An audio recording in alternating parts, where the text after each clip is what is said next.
Record, record, record.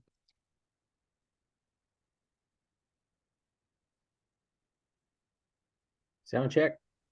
Yep. All working? Thanks.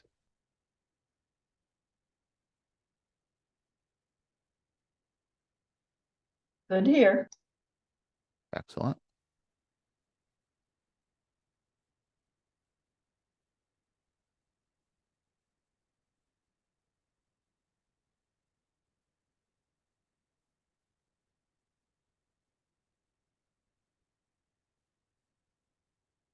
All right, now's a good time to ask questions. Even though we haven't started yet, if you have a question, again, you get a little more focused time. When are you going to have your next class? I don't know. You want to see what my schedule looks like? Here's my schedule. Okay, I have April 18th. Oh, well, actually, April 4th and 18th. I have 2 school clubs that I work with. And April 18th is also a NASA astronaut visit to one of those clubs over Zoom. And then on April 25th, no, not the 25th, April 22nd, I have a morning field day planning meeting. And let's see, the 4th. So that would be the 1st, the 8th, the 15th, the 22nd, and the 29th. I have volunteering at the museum. And let's see, then an occasional during those weekends, contest weekends. And let's see, June 2nd through the 4th, I have a convention that I'm working with a couple of clubs to do up in Seaside, Oregon. Wow. And let's see, then in May, I'm going to Georgia to do work in the field. So I work full time too. And then in June is field day. That's the 24th to 25th field day. And mid-June is a trip to Texas for about a week for work. And somewhere in the middle of all this is like, kids and family. And so I squeeze in teaching a class when I can. But we can watch your videos over and over again, right? That's right. Yeah. Okay. I really do prefer the teaching the classes thing. It's a lot of fun. But, it's challenging time-wise to fit into anything. And I do it's a enjoy lot of doing it, though. information. Hmm? And it's a lot of information. It's a lot of information, yeah. Me, for planning anything more than a week out, it's very difficult. Yeah, exactly. That's the same thing. I do my best though. If I can see that I kind of have to, I'm not really that great at planning stuff, but I can sort of feel when things are going to happen. I can sort of like gauge like, that weekend is probably going to be not too busy. So, by doing that, I can say, oh, well, since it's probably going to be not too busy, okay, if I put on the calendar, I'm going to teach a class, then I can start scheduling a month in advance. So spring break, that was kind of like a no-brainer because the kids are both off and I don't get chances to teach classes during the week, like ever. It's usually a weekend or, like Friday, Saturday, or Saturday, Sunday of a long weekend. So this is like, I'm still on vacation. I'm still getting stuff done around the house. Going to a baseball game in Seattle tomorrow night. Opening night. Yeah, well, they open tonight, I think, right? Yeah, 30th. Yeah. But they have a game tomorrow night too. And it's supposed to be 40 degrees. So sounds like football weather to me. But we got 40 degrees in Fairbanks in the day, and our snowpack is about Oh, I got 3 feet of settled snow. Well, that's good. I mean, it's supposed to be, right? Yeah, we usually start loosening up around solstice. Yeah.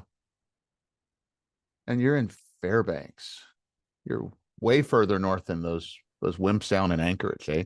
Oh yeah, yeah. I think we got a whole state of Washington and Oregon between us. Yeah.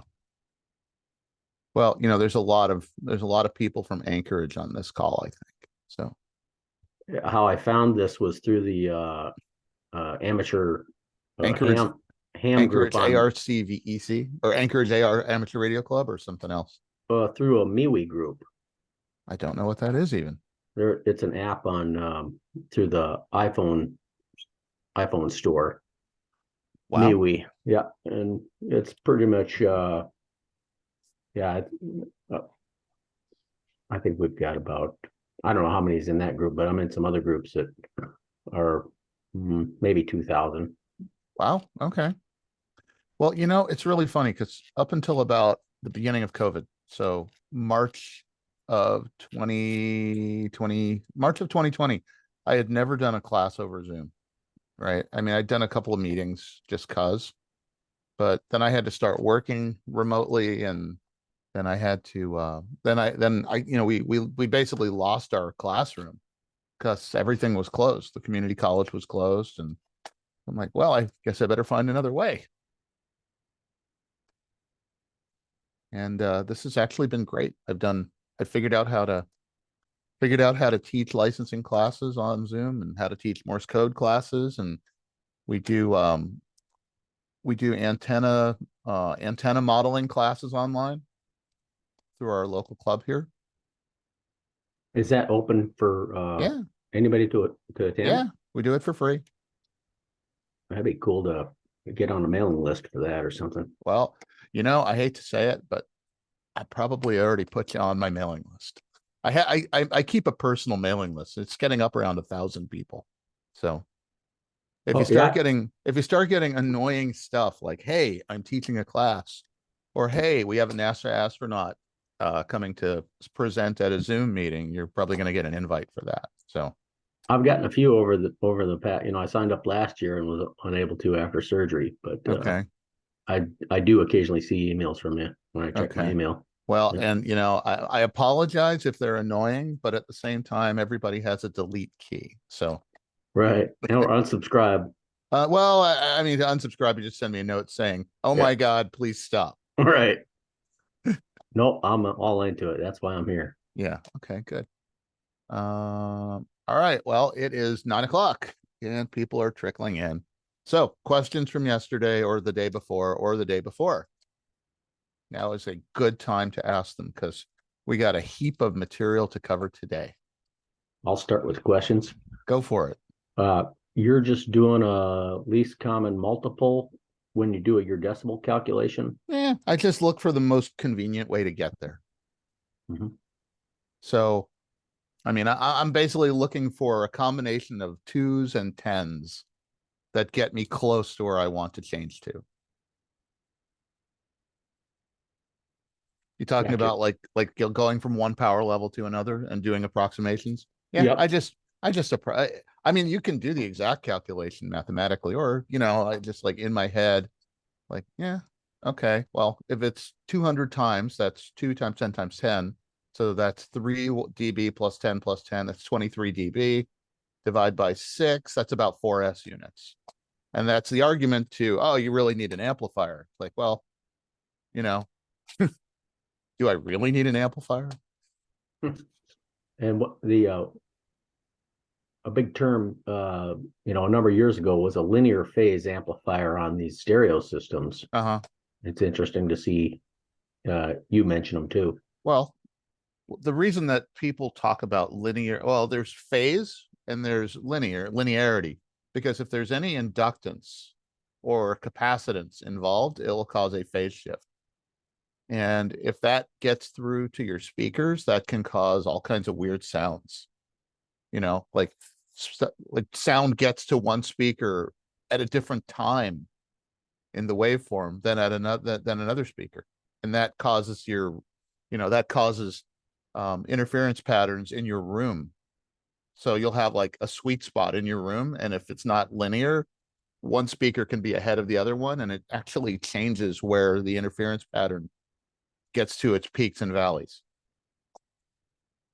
The other thing I want to mention real quick is, we were talking about linearity of amplifiers, and this is a transistor or a tube or whatever it is that you're using. And notice you have that linear region right there. So basically, if that's a single amplifier, a single device, you consider this to be your 0 point. So this is your 0 point.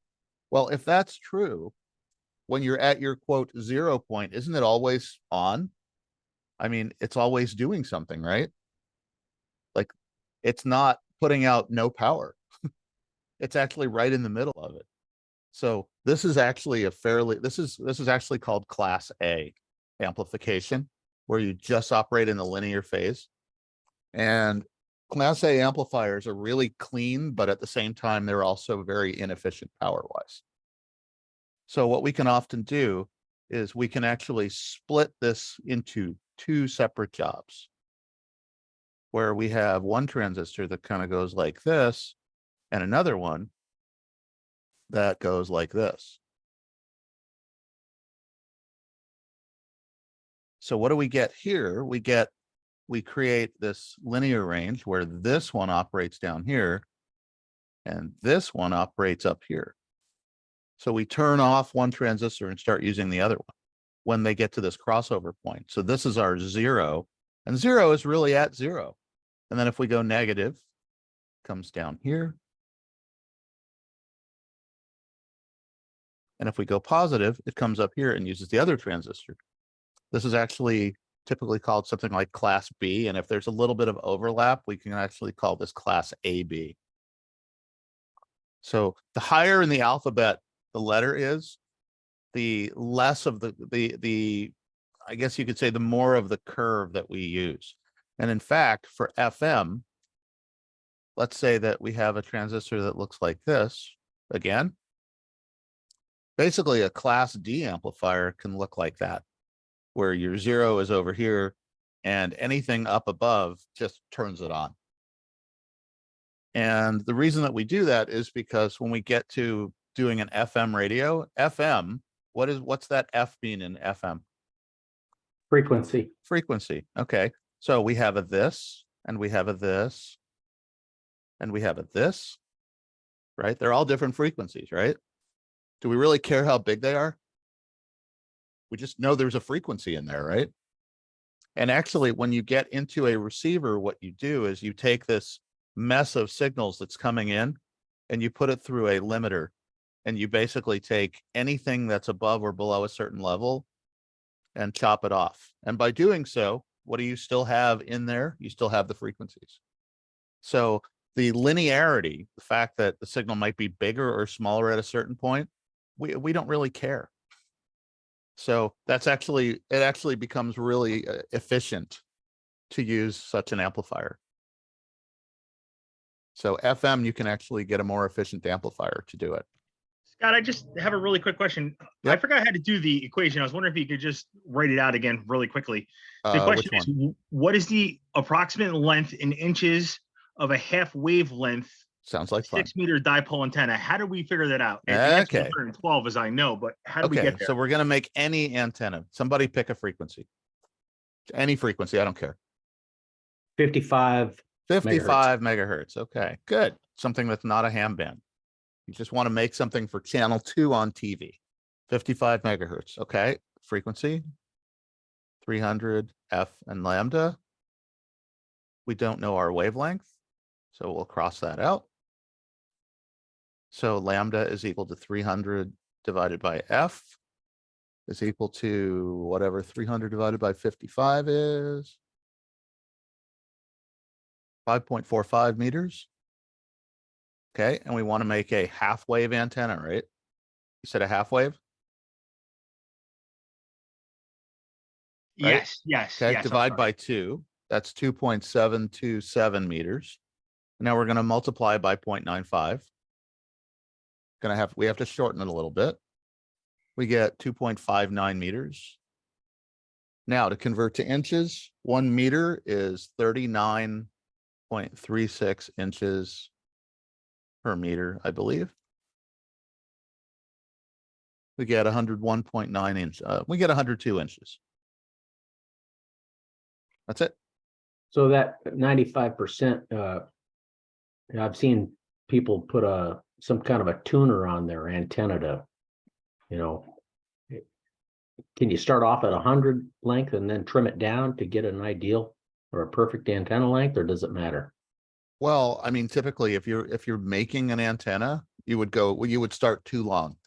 And if you then use something called an antenna analyzer, which can look like this, let's see, N7JI 259B. Let's say you get something that looks like this. Right? That's an antenna analyzer. It has a tuning knob and different frequency ranges, and it gives you SWR and it gives you resistance. So it tells you basically what's happening in your antenna. But unlike a transmitter, it is not limited to just operating in the bands that it's legal to operate in, because it only transmits at 1 milliwatt. So essentially, it's a very low power device that you can tune even outside the band and see if you're too high or too low. So very useful to have. If you don't have one, somebody in your local radio club does. Now, there's also something like something called a rig expert. This is similar to that, except that this actually does a sweep of frequencies and puts it on a graph in a handheld box.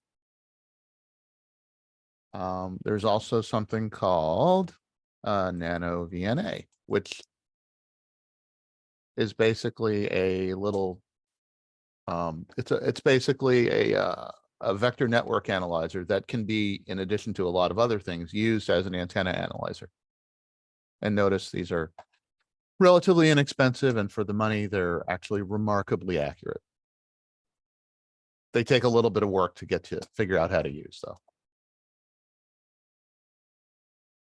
But the advantage of all of those is that they can operate outside of a ham band as well. Thanks, Scott. Mm-hmm. All right, other questions? Did you see the link that I shared with the YouTube podcast? I saw it. I didn't get to look at it yet. Okay, that was the guy that had spoke about triangulating who is recording a signal. So anyways, that's just want to share that. Thanks. Yeah, I didn't get to look at it yet. Yesterday was kind of a busy afternoon. It's a 2-part podcast, and I think the first part is about 2.5 hours, and the others 2. Yeah, it's a real interesting podcast. If don't be offended by who he is or what he became, but his story. Hey, I was a fan of Art Bell, so Right. Yeah, that guy's got an interesting tale. He actually passed away several years ago, but he was a ham too. Real character. Right. I used to listen to him. W6OBB. Okay. Any other questions before we move into this stuff? Now, I would like to I have a quick question. Go ahead. I was wondering, so I'm taking a lot of practice tests on the ham study, and Okay. I'm missing a lot of questions in the section known as the T8, specifically T8C. Okay. And I didn't know what that meant necessarily. Like, are you Okay, familiar with so that grouping, or is that something I could I'm find out? not, but this, again, this app, do you have this app? No, I'm actually using just the website. Okay, use this app. Okay. The reason I say use this app, notice it says take a section quiz. Yes, I see that. Yeah, the advantage is if I go to take a section quiz, look what this brings up. Oh, I see T8C. Perfect. All the different sections. And then Right. once you go to, what was it, T8C? That's correct. Okay, well, we haven't even done that yet, but okay, well, Yep. you get it right, it moves on. You go to the next one.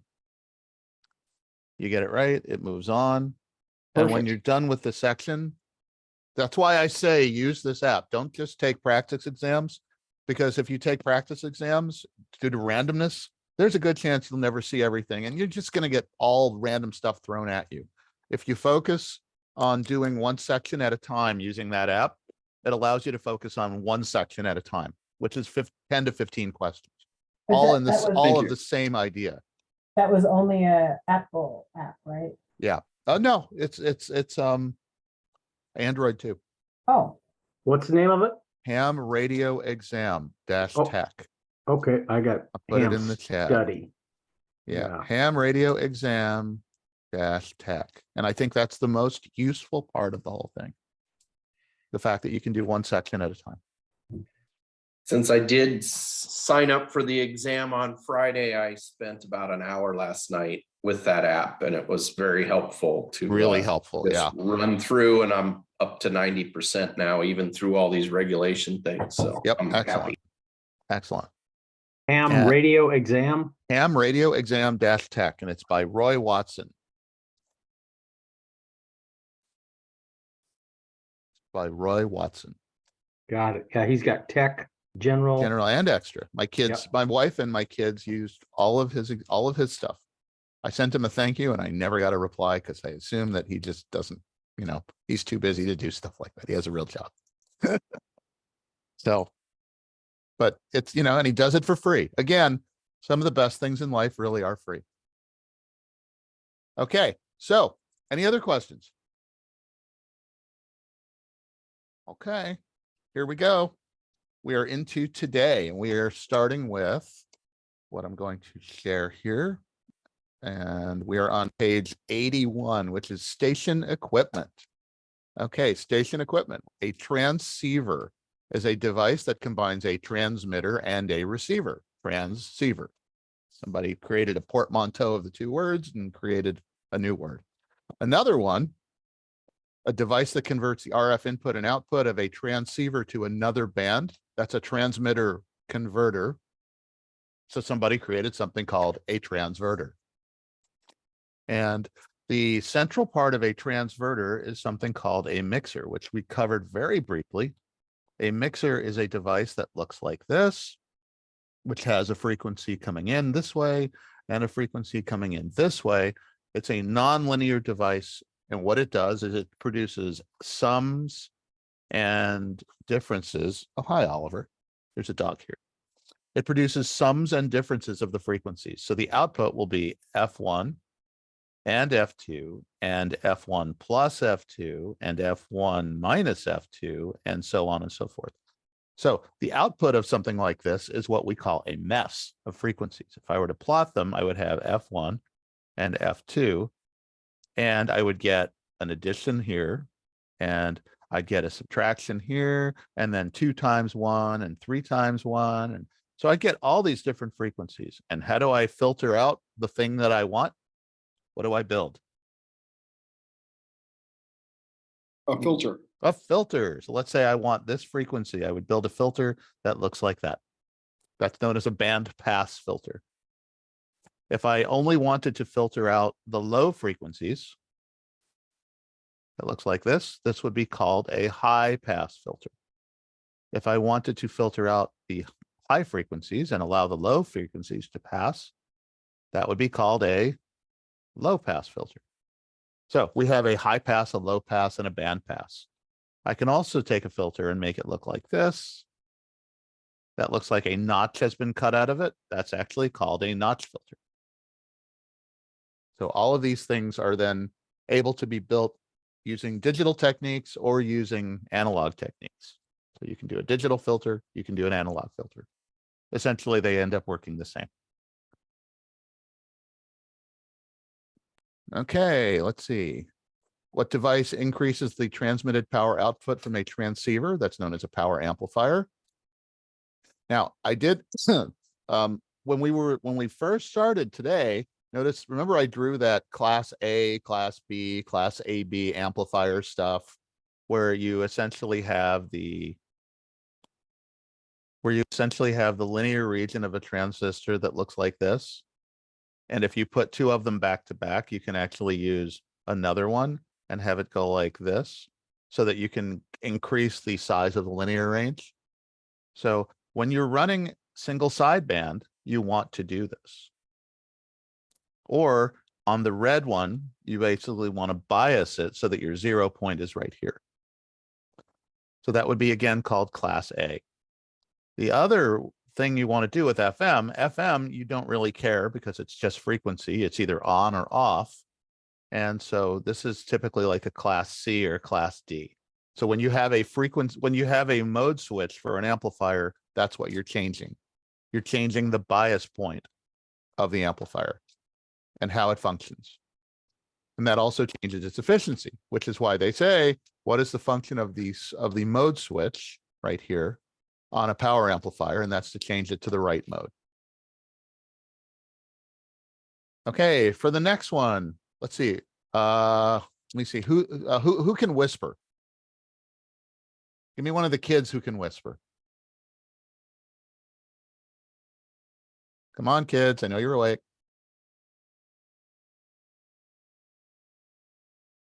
Okay, I guess I'll whisper today. Ready? I'm going to whisper. Somebody tell me what I said.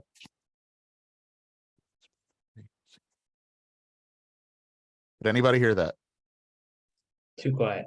Too quiet. Okay. So your ears were not sensitive enough, or my microphone was not sensitive enough to pick that up. So the ability of a receiver to detect the presence of a signal is its sensitivity. Now, ready? Okay. On the count of 3, right? Everybody unmute themselves, right? Okay. Everybody unmute. Ready? On the count of 3, say your name. 1, 2, 3. Okay. Could anybody pick out any names? Negative. No, There might have been one. Okay. The ability to discriminate between signals, that's known as selectivity. Now, if those signals are on have different tones, you can add a filter so you can filter out the ones you don't want. So it might also be that your ears are naturally selective. You know, some people, my wife says I have selective hearing. So I don't think that means the same thing though. To improve the sensitivity of a receiver, you can use an RF preamplifier. Okay, this is again back to system design. We're going to cover system design here. So here's an antenna. And we have our feed line coming down to a receiver. And we have a signal coming in that is at a level of minus 120 dBm. Now, dBm, that M is a power level, and it stands for milliwatt. So in other words, this signal that's coming in is negative 120 decibels weaker than 1 milliwatt. It's a really, really, really tiny signal. Compared to a watt, it's actually minus 150 dB, or 1/4,000,000th of a watt. But it's enough to hear. So now let's say that we have a receiver that has a sensitivity of minus 130 dBm, which is really, really low. And we have cable that has a loss of minus 15 dB. All right, so we're going to just do some quick math, and we're going to start, and we go with minus 120 and minus 15, and what do we get? Minus 135. Can that receiver hear the signal? Nope. Okay. Now, what we're going to do is take something called a preamplifier and put it right here. This preamplifier has a minimum discernible signal of minus 130 dBm, but it produces a gain of plus 10 dB. Okay, so now the question is, what signal is that amplifier hearing? Well, minus 120 minus 15 is minus 135. Can that preamplifier, which has this sensitivity, hear that signal? Yes or no? Yes. Nope. Oh, sorry. No, because it will become 120. That's right, because it's still too low. Now, well, no, because the signal is not even loud enough to be amplified. So what happens if you amplify noise? What do you get? You get louder noise. Doesn't really help anything. Now, what we can do, however, is take this preamplifier and we can take it and move it, because we can do things like this, and we can put it right here. And we have a sensitivity of minus 130 dBm and a gain of plus 10 dB. What's the signal coming in? Minus 120. And the sensitivity of the preamplifier is good. So we're good there. So now our signal is negative 110 at that point, right there. Then we subtract 15 and we're at minus 125 by the time it gets down to the bottom. Are we good? Yes or no?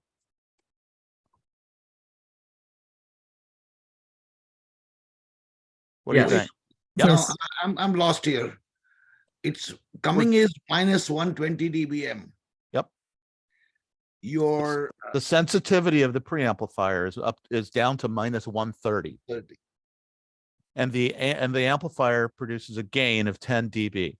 Well, you can't amplify what you can't hear. But by moving the preamplifier from the bottom up to the top, what we've done is we've eliminated the effects of the loss in the cable, and we've boosted the signal before it gets to the cable on the way down. And now, by doing that, we've gone from a situation where when it was down at the bottom, we couldn't hear anything, to when it was up at the top, it does work. Anybody know a practical application for this around your house?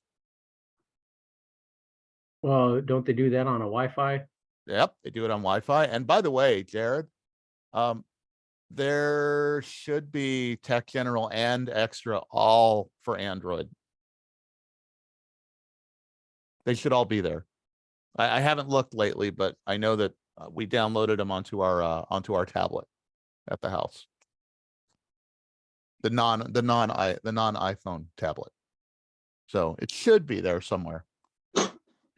Okay, other applications. Years ago, they used to make an antenna booster for our Yep. weak AM and FM in the car. Yep. Any other ones? Anybody have cable internet? Yes. Yes. Okay. So if they're gonna if your signal is too weak, what do? They don't respond company. and they just tell us that Oh, that's. But if they do respond, no, what do? They go out to their local cable distribution box and they put a preamplifier on your cable all the way at the box so that they can boost it so that any losses in the cable get eliminated before it makes it to your house. Well, we're always our signal's buffered, they switched over to 4K and during prime time you can't even watch a show. Yeah, but that's a network capacity thing. Correct. So an amplifier won't fix that. No, amplifier won't fix that. That's a bandwidth problem. Okay, so let's see. So a device used to convert a signal from one frequency to another is called a mixer. A device that generates a frequency is called an oscillator. It generates a sine wave. And the act of adding information like speech to a carrier signal is known as modulation. And what is it called when you take it back out? That's Demodulation. called demodulation. And if you have a box that does both, that's a modulator, demodulator, which again is called a modem. Okay, which of the following can cause radio frequency interference? Fundamental overload. That was basically there's something that's nearby that is just so loud that it is wiping out your receiver. A harmonic is an integer multiple of a frequency. So if I have a transmitter that's operating on 10 megahertz, I will also be putting out signals on 20, 30, 40, 50, 60, 70, and so on, all the way out to infinity. As you get further and further away from the fundamental frequency that you're transmitting, those signals typically get weaker and weaker and weaker. And how do you measure the strength of each of those signals? What units? What do you think, everybody? If this is the fundamental, how do you measure the strength of each of those compared to the original one? Decibels. Decibels. There we go. And there are rules that say that the harmonics must all be, let's say, 50 dB lower than the fundamental, and so on and so forth. Those are all in the rules. And since we can build our own equipment, we have to know those rules. And if you don't know it, you can always go find it, just to know that they exist. Okay. Let's see, next one. A spurious emission is a non-harmonically related frequency. So if I'm transmitting at 10 megahertz, my transmitter, due to capacitance and self-oscillation, because any device that has an amplifier like a transistor and tuned components like an inductor and a capacitor, they don't even have to be planned.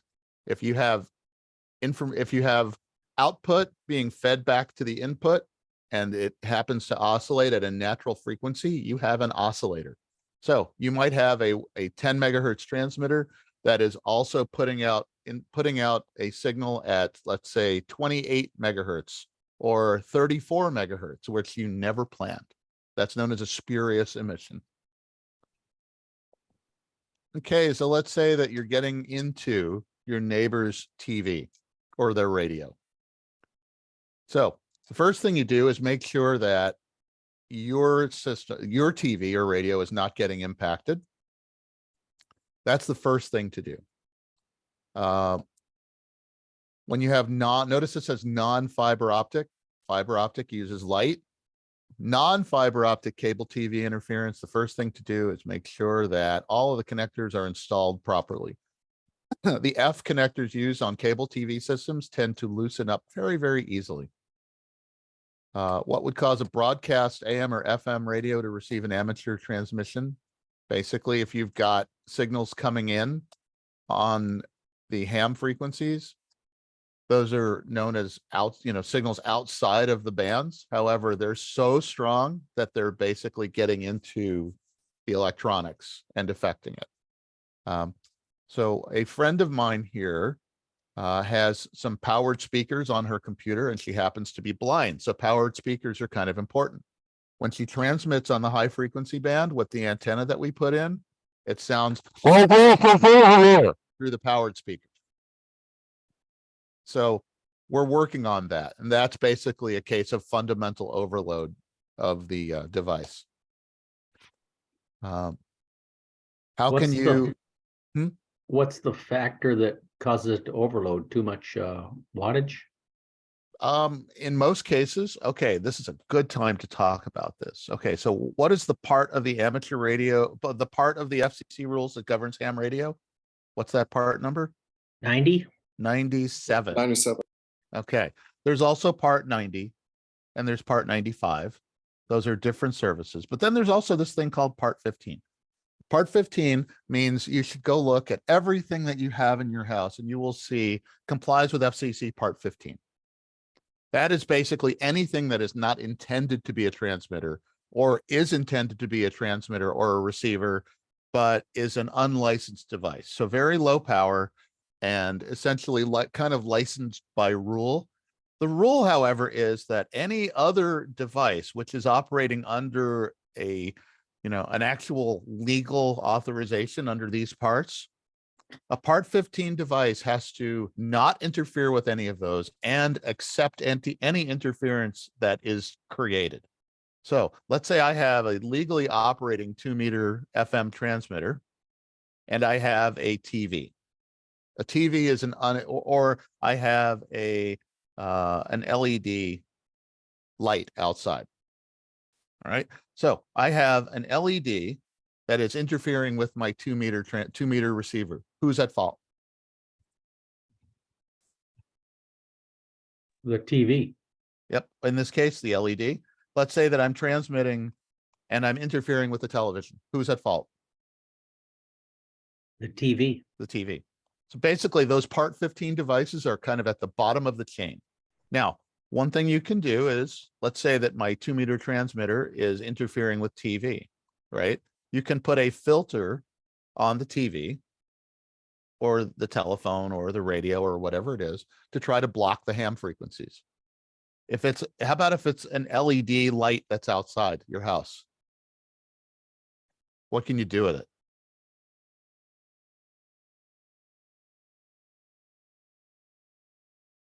Come on, let's be practical. What can you do with it? Shield it? No, that won't help. I mean, it could. You could wind a toroid around it, around the wires. But practically speaking, what are you going to do with it? Put a choke on it? No, it looks like Move this. it, It looks like that. Is it a choke? Nope. move it. Nope. Trash can. Trash can. There we go. You're going to take it and you're going to throw it in the trash or bring it back to the store. And there are rules regarding RF emissions of certain devices. If anyone has any grow lights, let's say for legal marijuana grows or orchids or anything like that, grow lights, especially the good ones, are really good about producing very little RFI or radio frequency interference. A lot of really cheap grow lights do not do that. And they basically create gobs and gobs of radio frequency energy on frequencies they're not supposed to. And the FCC has actually cracked down on the importers and manufacturers of grow lights that produce tons of RFI because they cause lots of problems. And the rules actually say that they're not supposed to interfere with anything. So, there you go. Yeah, we used to get a lot of static from sodium halides into our radio. Yep. Exactly. Okay, let's see. Let's say you've got a nearby commercial FM station that's really, really close. So you would install a band reject filter, also known as a notch filter, on your radio to keep that signal from getting into your receiver. Something in your neighbor's home is causing interference. What do you do about it? Well, you work with your neighbor to offend it. First of all, you do something called a power off test. You turn off all the power in your house and run your equipment off on batteries. Therefore, what you end up doing first is eliminating all sources of interference in your own house. Make sure all your connectors are tight and everything like that. And then you walk around the neighborhood and you figure out using directional antennas where the noise is coming from. I actually have done this before. And then you inform your neighbor that, hey, what you're using, something in your house is causing me interference and I'm legal and you're not, and let's fix it. FCC rules don't allow it to be that way. In one case, my neighbor actually had, this is a great example. They had a very old method of taking a cordless phone in their house, and they had their phone line that came into the house here, and they had all their power wiring that went through the house like this and connected all their rooms and stuff like that. And what they wanted was a cordless phone base up here in this bedroom, but there was no cordless phone jack. So this company produced something that would basically take the phone system, which was here, there was a jack here, and it would take the house wiring and it would modulate a signal and send it over the house wiring all around the house.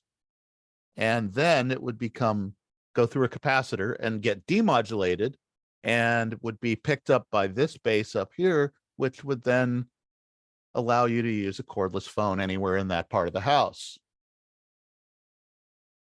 The problem here is that this operated on 3.523 megahertz because that's the frequency that particular company picked. Okay, not a problem yet, except that I happen to want to use 3.523 megahertz. This is right in the middle of the 80 meter ham band. I happen to enjoy the 80 meter ham band. Now, do you see another potential problem? I mean, very locally, this is not a problem, but any piece of wire that's carrying RF energy becomes what? Antenna. That becomes an antenna. So this signal, even though it was only, let's say, a milliwatt or so, was being radiated by the antenna throughout the entire neighborhood. And on top of that, again, how much signal does it take to receive a radio signal? It is something on the order of negative 130 dBm, which is this many watts, 0.0000000000001 watts.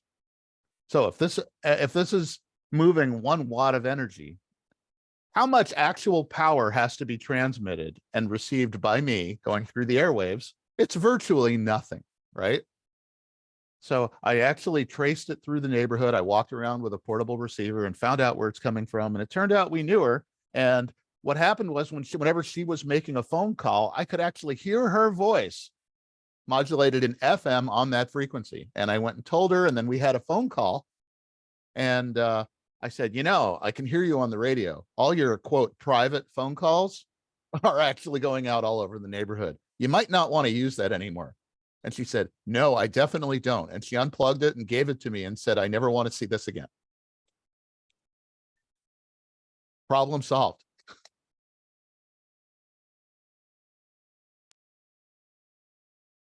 Okay, a problem. If you receive a report that your audio signal is distorted or unintelligible, you could be off frequency, in which case, like we heard yesterday, if you're off frequency, things don't sound right. Your batteries could be running low, in which case your transmitter is not working properly. And you could also be in a bad spot, which basically means your signal is weak. If it's weak, it's kind of the same as your batteries running low. The receiving station's not getting a good copy of it. RF feedback. That sounds like garbling and distortion. That's RF feedback. That previous question, Yep. It says your batteries are running low. Can you Yep. highlight that? Yeah. Thanks. If your batteries are running low, that basically means that you're because okay, what is generating the power that runs into the antenna inside your radio? It's typically a transistor, right? Transistor runs off of battery power in a battery powered transceiver. So if your batteries are running low, you're no longer operating the transmitter in the way it's supposed to be. If it's now running at a voltage that it's not supposed to be, it might sound distorted. So low batteries can make a radio sound pretty bad.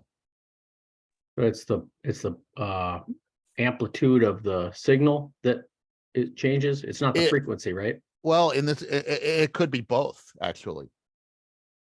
And then, man, this is through an FM repeater, so we're using FM. So it's the amplitude, but it could also be the way it responds to different frequency changes. It might not be deviating properly.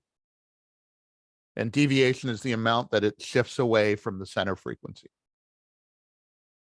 Either way, it'll sound garbled and distorted. And typically what happens if your battery is low, you'll know because your radio will just turn off. The display will go blank and then it'll reboot. If your radio is over deviating, what you would do, because you don't have a microphone gain control, is you have one built in, and that's you back away from the microphone. That reduces the amount of audio going into it. Okay, basic test instruments and soldering. A multimeter.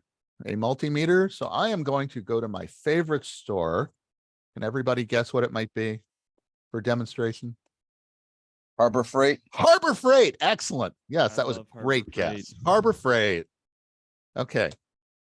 Harbor Freight, because Harbor Freight actually does sell some good stuff, but more so even, they have good examples of things you should do and shouldn't do and why you should or shouldn't use them. Okay, so let's look at a multimeter, okay? So we're going to pull up a multimeter. Notice a 7-function, or we can go for the more expensive one. But let's go for the 7-function digital multimeter. Does anybody own one of these? Absolutely. Even I from own Harbor several Freight. of them. Sometimes they're free. Yes, I do. And sometimes they're free. Well, notice that this says up to DC 250 volts and AC 250 volts. Personally, I would not test these. I would not use it at 250 volts. Some of them actually go up to 1,000 volts. For $7, I don't think so. Right now, for work, I also have one of these.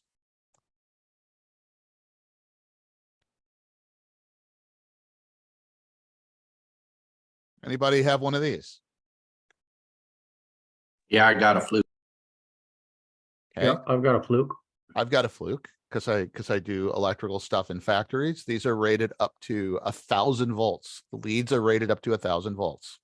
Now, fundamentally, this is a multimeter. It measures voltage and current and resistance. And this is a multimeter and it measures voltage, current, and resistance. This is about $600. This is about $7. The fundamental difference between these two is that one of them can handle a lot of voltage safely and the other one cannot. There's a little issue with regard to accuracy maybe, but personally, for measuring 24 volts or 12 volts DC, I don't really so much mind. With gloves on, I'll probably even use it to measure 120 volts AC. I just don't really feel like it blowing up or, getting a shock. So a multimeter measures typically voltage and resistance, can also measure current. To measure electric potential, potential is voltage. That would be a voltmeter. How do we measure voltage? We take our voltmeter and we go like this, and here's our battery. There's our plus and our minus. We take this lead and this lead, and we hook it up to our voltmeter, and we measure our voltage. This is in parallel. Now, if we want to measure current, so we'll draw our whole circuit. We would take this and we would stick this in series because all the current that's flowing through the whole circuit has to go through our meter, which is our ammeter. That's for measuring current. Now, how about if we wanted to measure this resistor value? Well, we kind of already did this, didn't we? Could we, if we know what the voltage is and we know what the current is, could we figure out what the resistance is using Ohm's law? E equals I times R. We don't know what the R is, but we've measured the current and we've measured the voltage. This is actually, we're going to take this battery away. Actually, we're going to leave the battery there. This is actually what something called an ohm meter does. This is actually an ohm meter.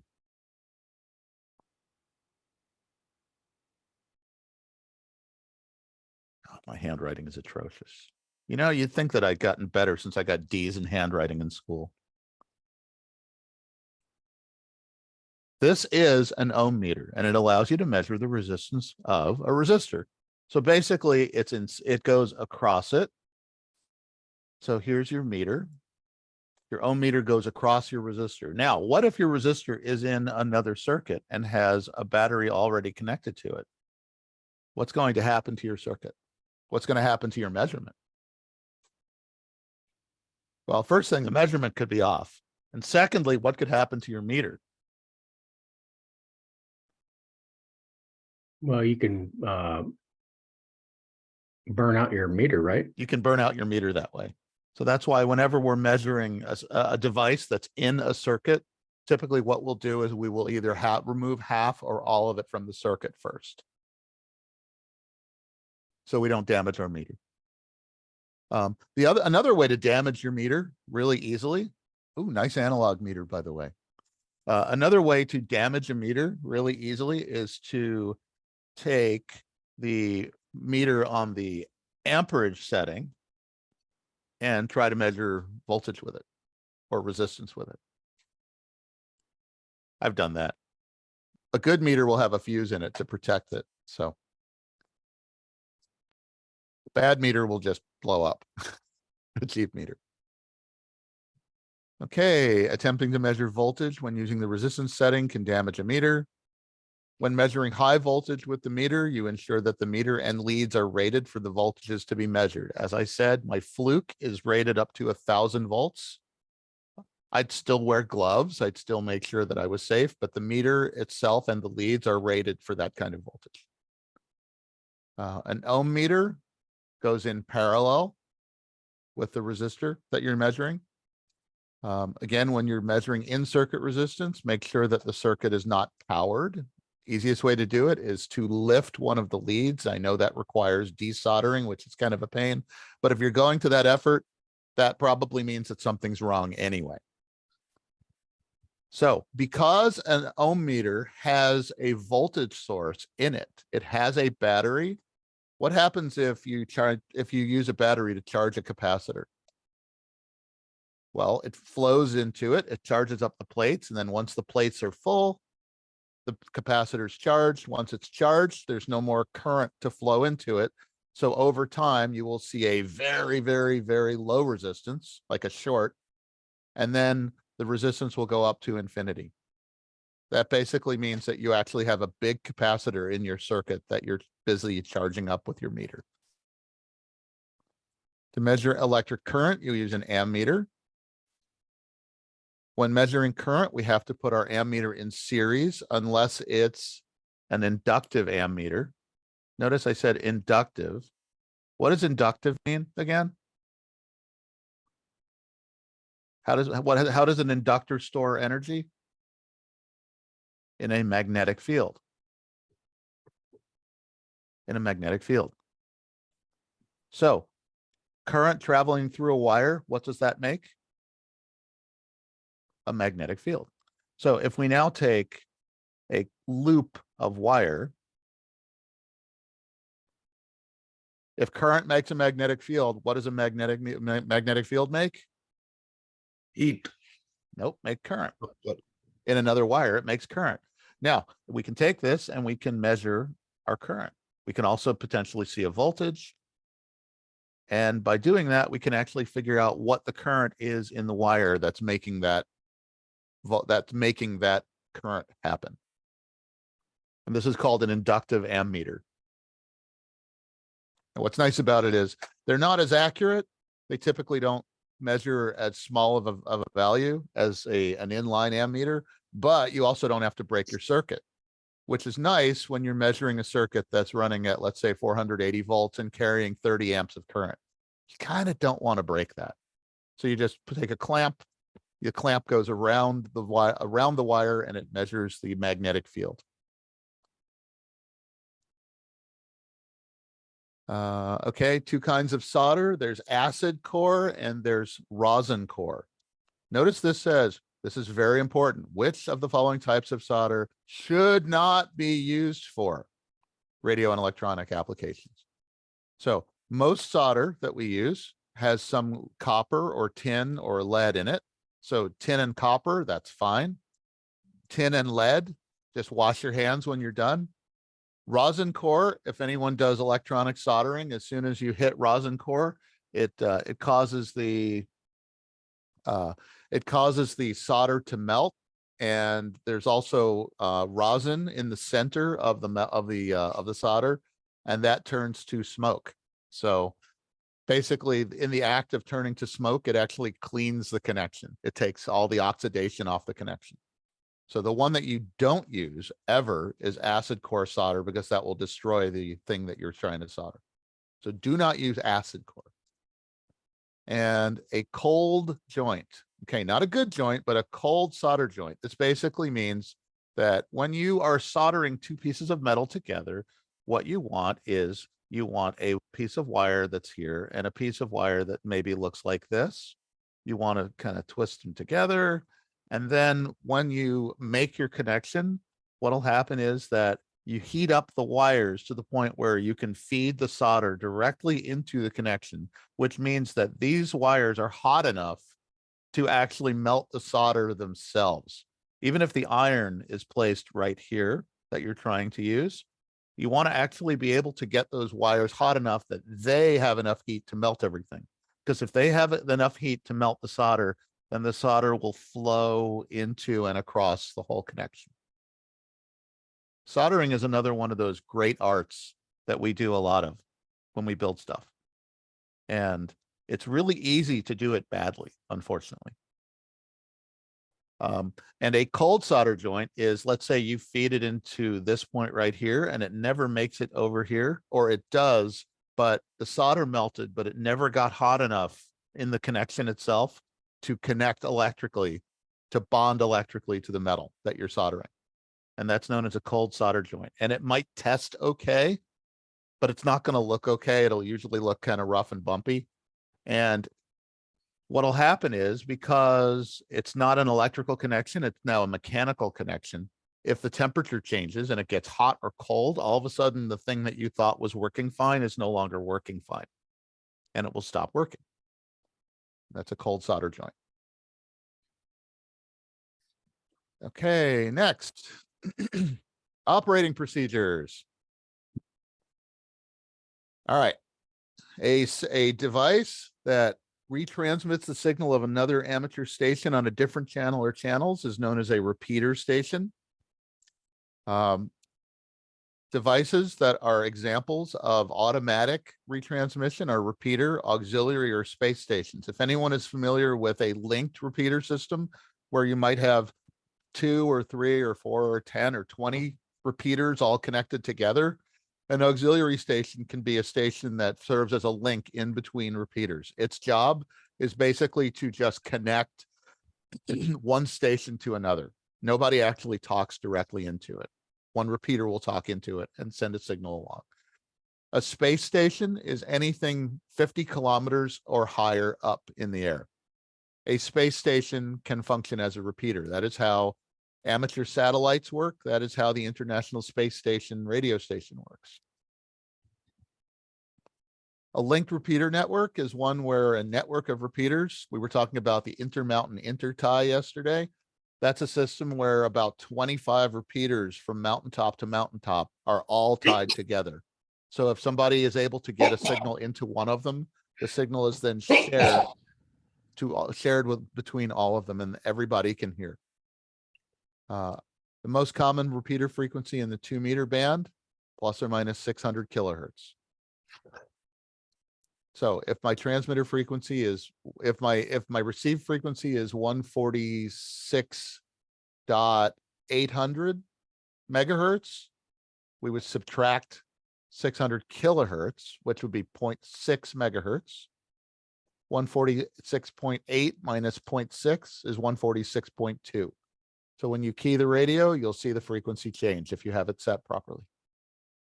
On the 70 centimeter band, we have a difference of 5 megahertz. So if we're on the 441 megahertz frequency channel, when we key the radio, we'll be on 446.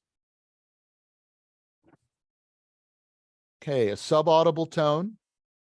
This is known by in Motorola terms as the PL or private line.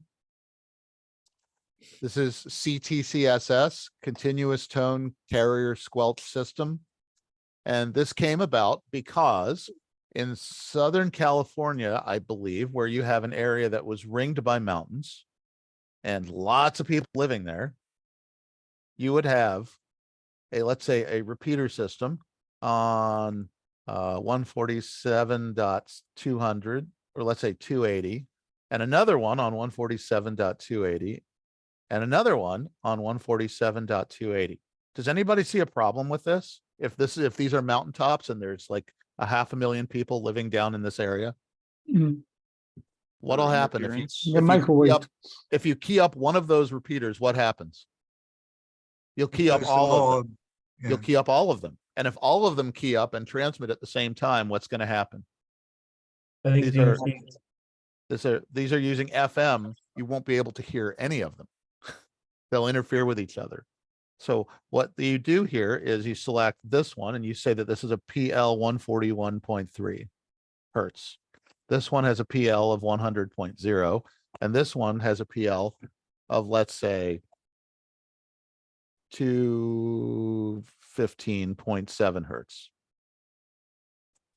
So these are actually subaudible tones. They're very, very low frequencies, which are stripped out by the repeaters. But if they're not present when the transmitter, when somebody's transmitter down here is transmitting, the signal won't be accepted by the repeater and it won't be retransmitted. So if I want to use this repeater over here, I would transmit my signal on 147.88 with a PL of 100.0.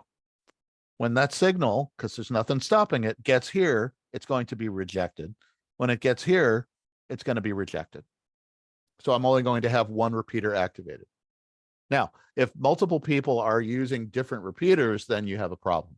But this was the idea behind the private line, or CTCSS. There's another version of this called DCS, which functions a little bit differently. It's basically like a very, very small frequency hopping sequence. but the end result is the same. This could be like DCS D023.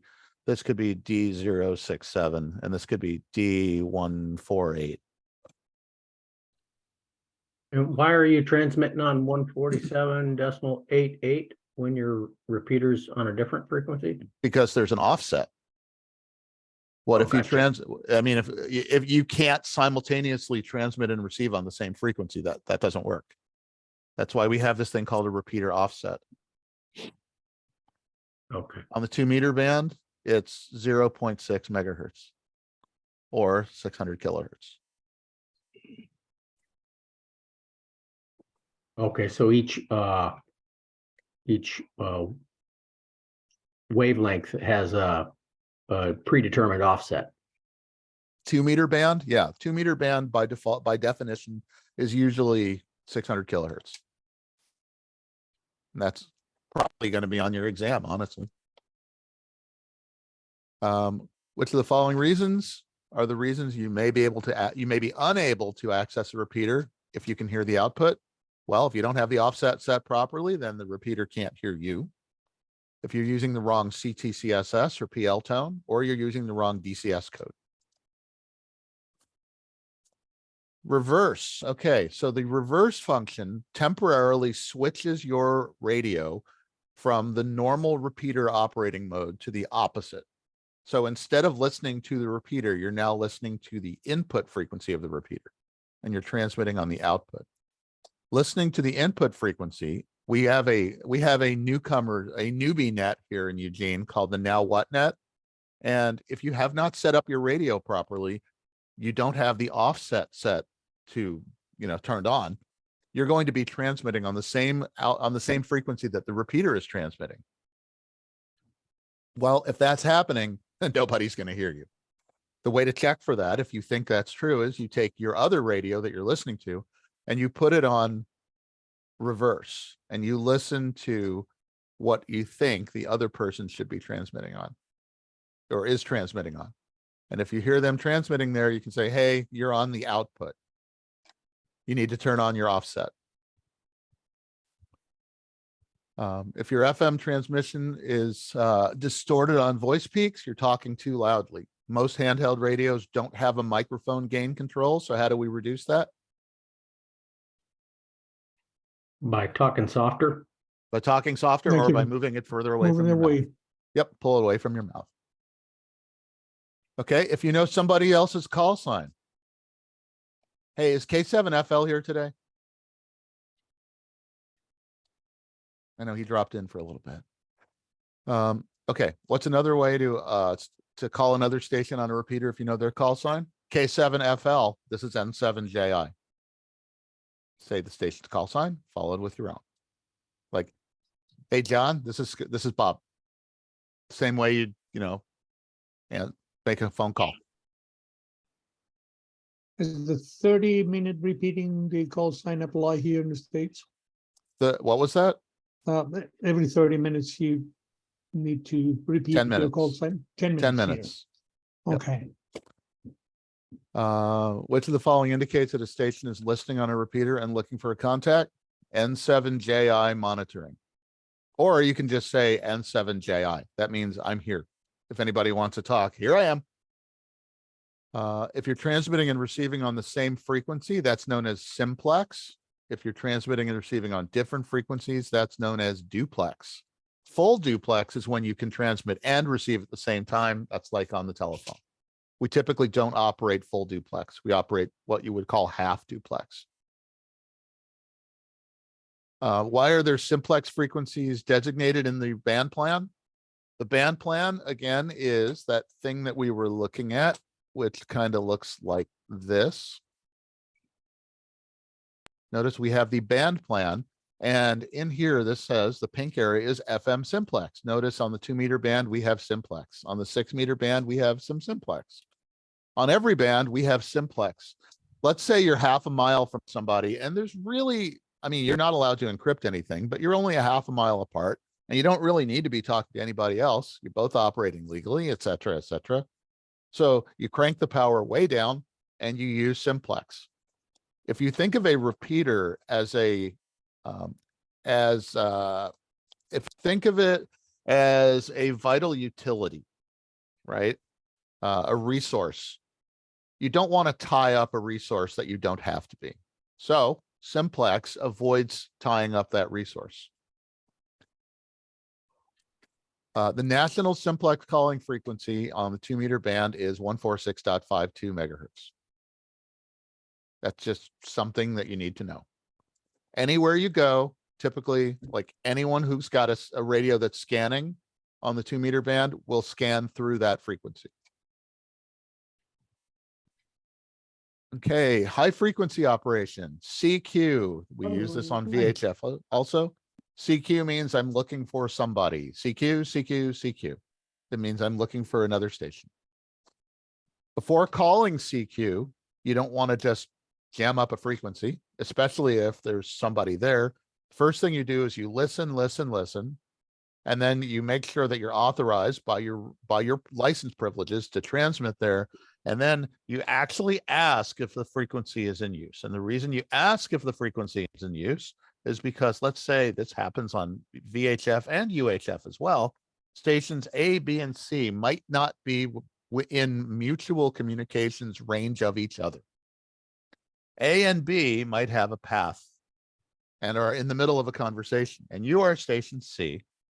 And unfortunately for you, you have no communications between you and station B. So you don't hear anything because station B has been going on for the last 5 minutes about something. Who knows what it is, right?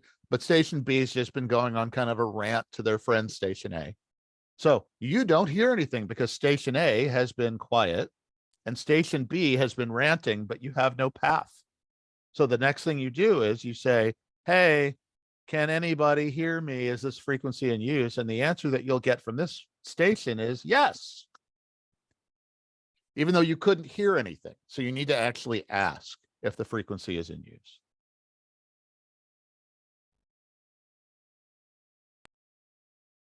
Okay, how do you respond to a station calling CQ? Well, say, hey, this is, like, let's say, hey, Yanni, Yanni, go ahead and call CQ. CQ. Well, what's your call sign? I don't know who you are. Victor Alpha 3, Yankee November, India. VA3YNI, this is N7JI. So basically what I told Yanni was, hey, you who was calling, I'm calling you, and here's me. Okay, which of the following is required when making on-air test transmissions? You have to identify the station. That means you got to identify your signal. In the United States, you have to identify your station every 10 minutes and at the end of communications. There's actually no rule that says you have to do it at the beginning. It just has to be every 10 minutes and whenever the end happens to come. Scott, didn't you just do that when he called CQ? Yeah. So it is at the beginning, that means. Oh, you don't, but you're not legally required to. So let's say that you're on a repeater and you hear somebody calling and you know each other really well. They know what your voice sounds like.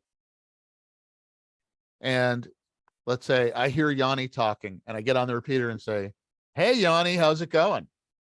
I have not identified myself, but I don't actually have to yet. Just every 10 minutes and at the end.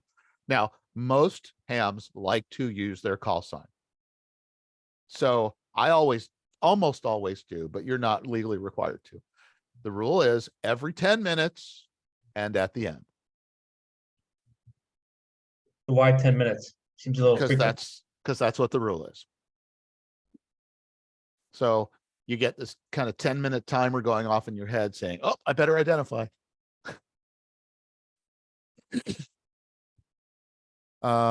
Okay, we also use Q signals. If you go on to Wikipedia and you look up Q signals, you will see that from Morse code, there are hundreds of Q signals that are available to use. A Q signal is basically shorthand for taking an entire statement and putting it into 3 letters.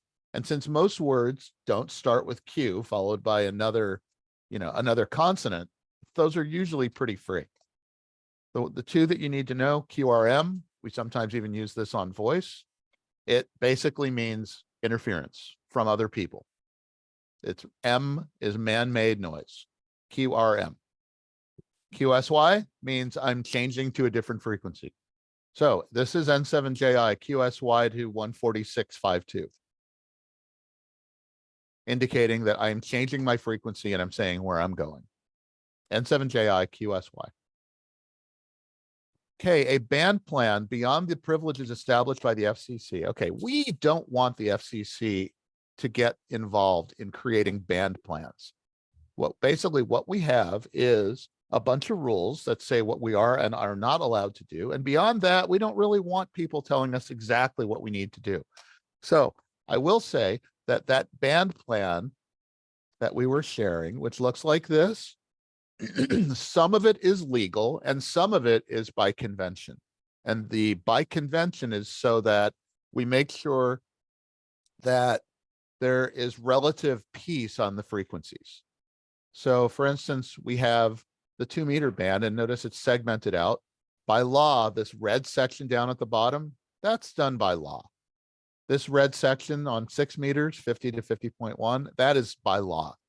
The rest of the stuff though, no, it's really not. It's by convention, and that's by an agreement that's set up in order to keep the peace. So you go to a different country and those exact same rules might be different. So you need to, if you're operating in a different country, you have to actually check the rules. So it's a voluntary guideline for using different modes or activities within an amateur band. Does every country have allow its citizens to transmit, or no? Amateur radio exists in every country around the world, although some countries are weirder about it than others. We have been waiting for North Korean hams for the last 30 years. There are very few people who have actually spoken with North Korea.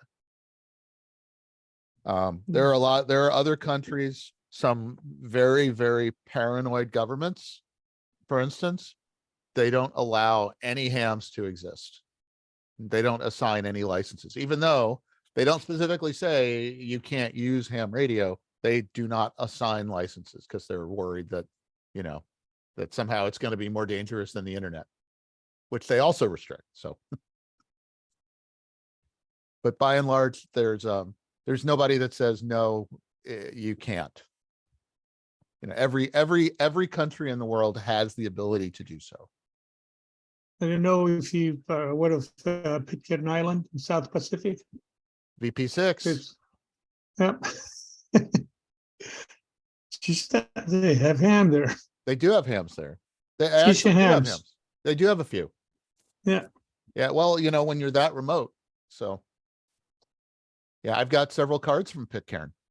VP6 something. I've even got some cards from Ducey Island and some uninhabited places where hams will go sometimes to operate in a place that's uninhabited. So in fact, there's a group right now. Yanni, ever heard of Sable Island? Yeah. Ever been to Sable Island? No. No, neither have I. It's a population 1. Yeah. Yep. It's a nature reserve. There's a bunch of hams on Sable Island right now. They got special permission to go, and it counts as a separate country in the list. I got one contact in, but I've got one. It's one more than none. How about in Antarctica? Is there anything? Yep. Yeah, there's a station at the South Pole. There's one at McMurdo. Most of the Antarctic research stations, I think the Japanese have one. There's an Argentinian station that has a ham station. The Germans have at least one. And I mean, that's a pretty fun pastime. You know, if you're at the South Pole, you know, it's not like you can go outside and go for a walk. So yeah, I've got a couple opportunities to go to work there. KC4 AAA at the South Pole. I have a card from there. Spoke with them on 20 meters once. I have a card. Bottom of the planet, or the top, depending on how you look at it. It will become the top in it'll flip in a while. Yeah. Okay, when two stations are on the same frequency, who owns a frequency? And the answer is nobody owns a frequency. They should negotiate the use. I've heard people get pretty pissed off about such things on the air. They really have no right to do so. What you can do is if somebody else is on your frequency, it's not really your frequency. Your job is to figure out who can use it and who should move. Okay, public service and emergency communications. ARES is ARES. RACES, RACES is RACES. The only difference is that letter C. So there's the amateur radio emergency service and the radio amateur civil emergency service. The fact that it's civil means that RACES is a government entity and ARES is not. So basically they use people, equipment, and frequencies in the amateur bands to provide emergency communications. So C with the C, RACES, is for civil defense, and ARES without the C is for general emergency services. When you register to be a member of RACES, that means that you've actually registered with a governmental organization, whereas ARES is not. ARES is typically organized by the American Radio Relay League. But they often have a lot of overlap. Okay, a net control station. Yanni's going to be out on the ocean. There are typically maritime nets, which we've talked about a little bit. A net is basically short for network, and it's an organized group of people who get together to pass information known as traffic from place to place. Such that could be weather reports. It can be, hey, we're doing fine, or hey, we're having engine trouble. Just basically to get information from place to place. That's known as a net. So the net control station its job is to take check-ins and to call the net to order, saying, okay, this is the beginning and the end of the net, and we're going to take check-ins and we're going to direct communications. Essentially, net control is the traffic cop. It's more of a formalized communication. When you participate in a net, you transmit only when you're asked to do so, or if there's an emergency. It keeps the traffic level down. The job, again, of a net is to move traffic from place to place. If there are 100 different stations on the net, several people will be keeping a log on a piece of paper or on the computer of all the stations that are checked in and what their names are and where they are and their call signs. And if there's information that say that you know, hey, does anybody have any adverse weather reports? And people will say, okay, this is my call sign and I have an adverse weather report. Net control will say, okay, go with your traffic. So your information then gets reported and then repeated by net control to everybody who is checked into the net. So it's a way of moving information from place to place. Good traffic handling, that is passing messages exactly as received.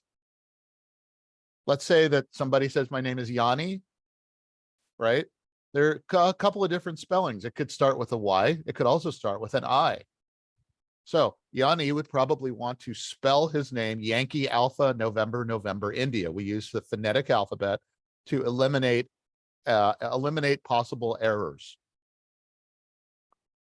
A formal traffic message might be, hey, I'm going to the zoo today.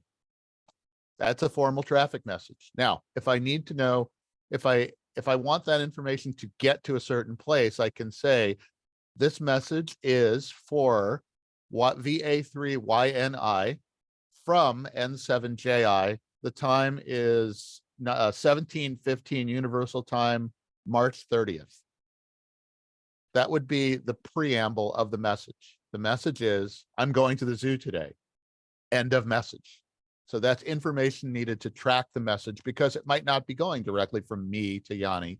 It might be going from me to somebody who's out on the ocean who can hear me, to somebody else, to net control, to somebody else who can pass it to Yanni.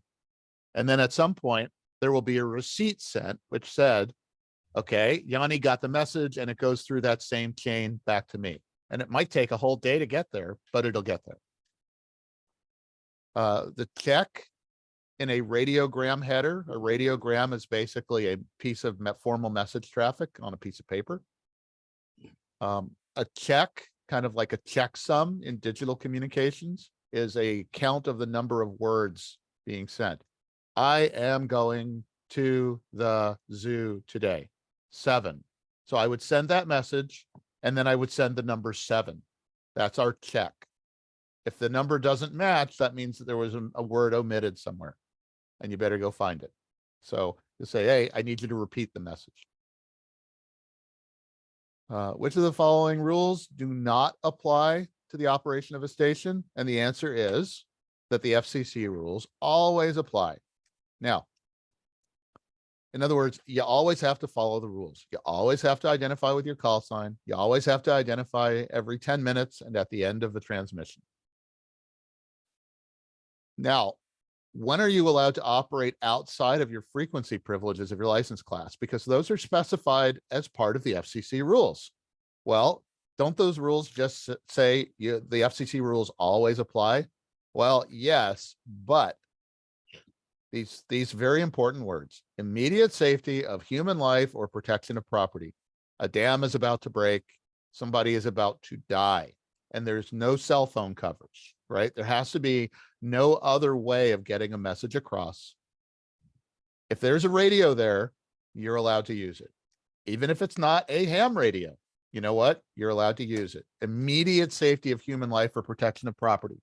Now, one of the things that might happen is if you do that, let's say there was somebody who recently took his ham radio I think it was last summer, and he tuned into a fire department frequency for wildland firefighting, I think in Idaho. And he got on frequency and said, hey, I'm going to direct you guys to the location of the fire. Is that immediate safety of human life or protection of property? What do you think? No. He got a $35,000 fine because he could have used a cell phone. He could have called the wildland firefighting department. There were other ways to get that message across, and it's not like my house is about to catch fire. He was saying, I'm going to direct you to it. He had no authorization to be there, and he got a big fine. I've also heard, I don't know, maybe if you can confirm this, that even if you're not licensed, if that condition holds, the immediate, protection of that is property, correct. you can use a ham radio. Any means at your disposal. So even if you're not licensed? Yes. Okay. I mean, you might have to explain, but if it's justifiable, then you could use any means at your disposal. Okay, amateur satellite operation. So what we're going to do is we're going to go to AMSAT. AMSAT is the Radio Amateur Satellite Corporation. Notice that there is actually a corporation whose job it is to build and launch satellites for amateur radio. So those of you who are in PSAS, let's hear from PSAS. Have you guys dealt with AMSAT at all? Is PSAS here today? Yes. So hi, hello everyone. So I have been on the AMSAT couple of times, but I haven't operated anything on it. Okay. Well, AMSAT is responsible for a lot of projects. I believe they're a nonprofit. And they are also very good at getting with NASA and trying to figure out when, and other launch agencies, when it's possible to get a satellite launched. So it's CubeSat. But when you talk to the space station, you guys calculate moonrise and moon set and determine a time. Not the moon. Or I guess, okay, go ahead. Yeah. I was just curious how that. Part of this is we've got Eris and we've got past predictions. Let's go to past predictions. Eris is the International Space Station project. Let's go to past predictions. CN84LA. And go. These are our next 10 passes. And we can also take a look at where it's coming. Oh, wait, no, I missed it. Oh, wait, I take that back. It's going to be in the next couple hours. go, it's 90 minutes to make one orbit. So we might actually have a decent pass in, let's see, 1, 2, 3, about 4.5 hours. And this will show you what those look like. Here's the times, and here's now, and okay, so we've got a 51-degree altitude pass at, that would be 2 in the afternoon, so about 4 hours away. So here's your chance to work the ISS. Now, the International Space Station has a satellite on board. Sorry, it has a repeater on board.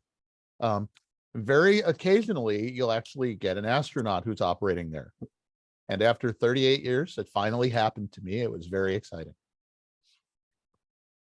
So you have a time when they break the horizon and set that you can operate in? Yeah, basically, if we look at the past predictions, notice we've got, let's take a look at this 51-degree altitude. AOS, that's acquisition of signal. Azimuth, that means it's going to be southwest. And loss of signal is east northeast. And it will basically go from that spot southwest to northeast. So you know what the pass basically looks like. It will be at its highest spot at 131 degrees. So that's southeast. And it'll be 51 degrees above the horizon. The cool thing is that there are also iPhone apps, for instance, that will allow you to hold up your phone and show you where the ISS is as it passes overhead. And you can take that to point your antenna. I find that it helps to have a pair of radios, one for uplink and one for downlink.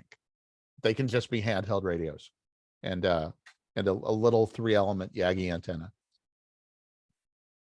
So who can contact the ISS on the VHF bands? Well, you look at the VHF bands, and who is allowed to access the VHF bands? VHF is 30 to 300 megahertz. And with a technician class license, you can access those bands. If you can access the bands, you can talk to the ISS. God, can we ever reference that chart on the exam, or we're not allowed to reference anything? You are not. You have to just remember. It's a closed book exam. What's meant by the statement, a satellite is operating in UV? That's UHF up and VHF down. So if we look at our frequency charts, what are the limits on UHF again, everybody, in megahertz? 3,000.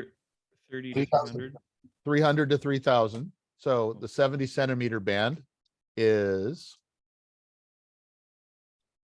420 megahertz. That puts it squarely in the UHF. So it's UHF up and VHF. What are the limits on VHF again? 30 to 300. 30 to 300. And that would be most likely the 2-meter band down. So 70 centimeters up and 2 meters down. Different operating modes used by satellites. Well, there's FM, like the International Space Station. There's also Morse code. There's also single sideband. You can actually have some that operate on high frequencies as opposed to VHF. The excessive using the impact of using excessive radiated power on a satellite uplink. Basically, you'd be saturating the receiver with your own signal, and other users would not be able to use it if it's a single sideband receiver, for instance.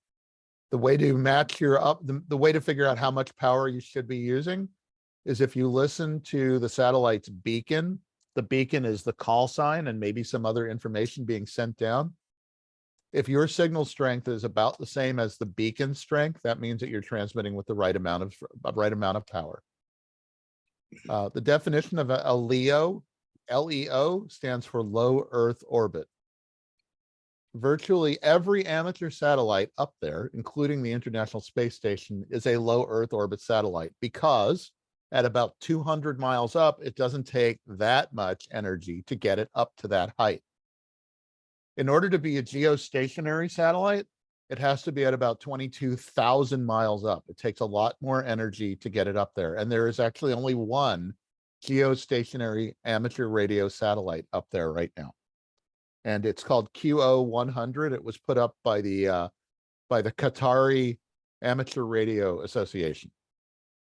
It was expensive to build, it was expensive to launch, but apparently the organization over in Qatar had enough money to do it, and it covers the entire Eastern Hemisphere and just a tiny little eastern corner of Brazil, unfortunately for us. Amateur satellites are often equipped with beacons. Again, a beacon, beep, beep, beep, beep, also sends out a call sign. Status information saying what the onboard temperature and battery status are, for instance, those known as health and status of the satellite.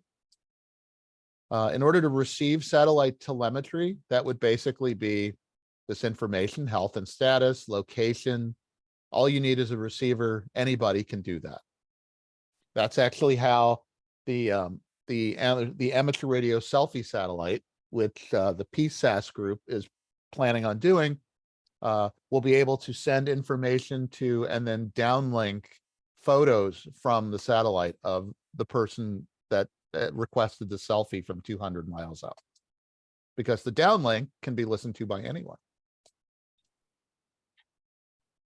Satellite tracking programs that basically will do something like this. It will show you where the passes are. It will show you where the satellite is right now.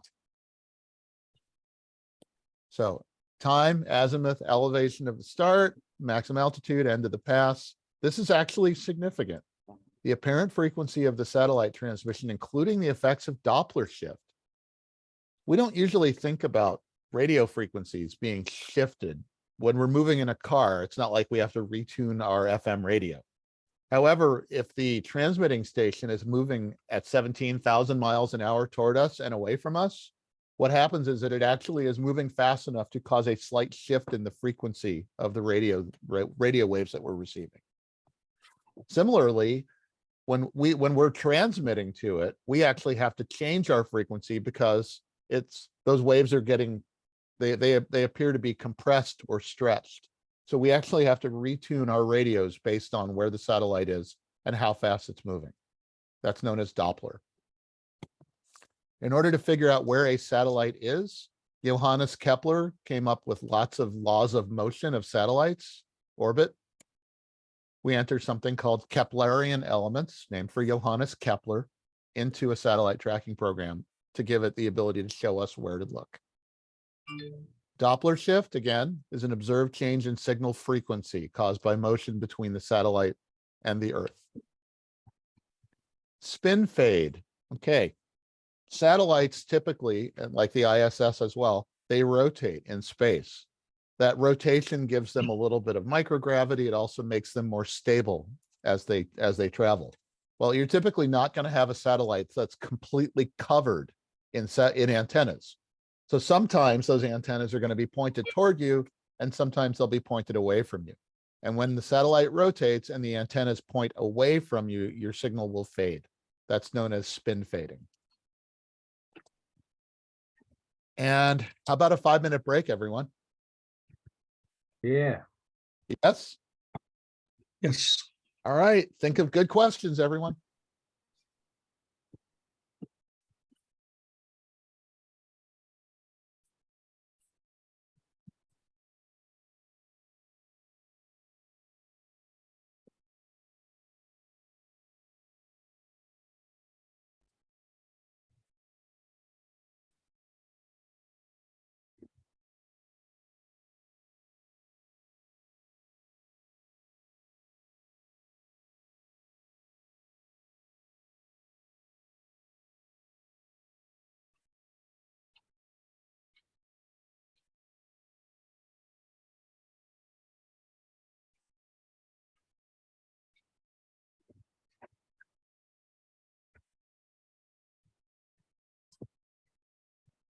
Loro, vamos a escuchar.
Okay, sitting back over here.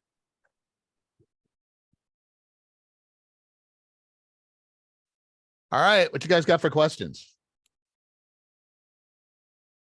Bring it. Any questions you got? Yeah, Scott, one quick question for you. Yep. The guy said that they were going to contact us today in regards to taking the test at what time and stuff tomorrow. Is that still happening? I'm going to do that. Yeah. So if there's anybody who wants to go early or late, now is a good time to do that. If you need to go at the beginning or you need to go later for whatever reason, let me know. What time is early? Early is, well, we're starting at 10 a.m. Pacific. Okay, 10 a.m. Pacific. So it'll be 11 o'clock my time, Eastern Standard Time, right? It'll be 1 in the No, afternoon. 1 o'clock. yeah. Yeah, so 1 o'clock. I'd like to go early. Okay, and who is this? Michael Owens? Okay, Michael Owens early. Okay. I think I'm booked for early too. Not if you haven't told me. Oh, because I talked to them. Yeah, early 1 o'clock is fine for us. Yanni early. Okay. Well, I'm the one making the phone calls. So Oh, the I other talked thing to- is, if I don't have a good phone number for you for whatever reason, or you haven't given a phone number with that you know, because we're going to be getting people on the phone to Yeah. alert them that it's their time. I talked to Kent and Larry extensively yesterday. Okay, good. Anybody else who wants to go early or late? Wouldn't mind going early. Clarissa early. Okay. Anyone else? All right, that's a good start. Make a note of it. Okay, any other questions? It can be about the exam, it can be about the process, it can be about the stuff that we're covering or have covered or will cover. So about the exam, how would be the exam? Let's say we have the two cameras on the laptop, and is it presented as a? It's on the computer. Yeah, you have to click the questions and answers. Is that how it's going to be? Okay. That's it. Just click on the, you'll basically have you'll have a web page to go to, and the whole, it'll be in full screen mode. So if you have multiple monitors, you're going to want to go to only one monitor, and it'll take over the whole screen. And you just basically start from there. You're going to want to have a nice clean room, or at least, you know, be able to go around with a camera and, you know, scan the ceiling, Yeah, and the walls and the floor and the tabletop, and prove that, you know, there's no way that anybody else can come in, and there's no, you know, there's no cheat sheets anywhere. Not like you're gonna need them. So okay. Hey, Scott, if Yep. that Friday timeline for the test doesn't work, can we push it back to the Saturday or Sunday? I saw that there was other times as well. yeah, you just need to let us know so we can reschedule. Got it. Sounds good. I'll shoot you an email about it because I know I'd forget about it right now if I were to just talk about it. Okay. All right, anybody else with anything else before we keep going? Cruising right along. Okay, operating activities. My favorite activity on the air is known as contesting. And the reason that I like contesting is because it is the sporting side of radio. I've always been competitive. So this is the list of this is the list of contests that are happening this week. This is 1 week in the world of radio contesting. And we've got like EA RIDI. These are all over the world. You can participate in any one of these that you want. The following week, for instance, will look different. So you want to do a single sideband contest, QRP contest, CW contest. Notice there are a lot of 1 hour long, 2 hour long contests during the week.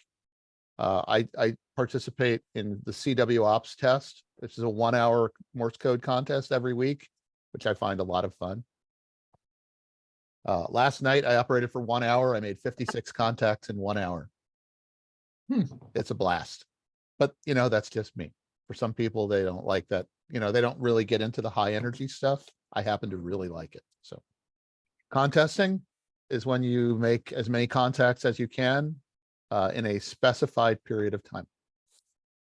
When making a contest contact, you have to know the rules of the contest. In this particular one, the exchange, which is the information that goes across, is your name and either your member number in the group that's participating or the state that you're in if you're not a member.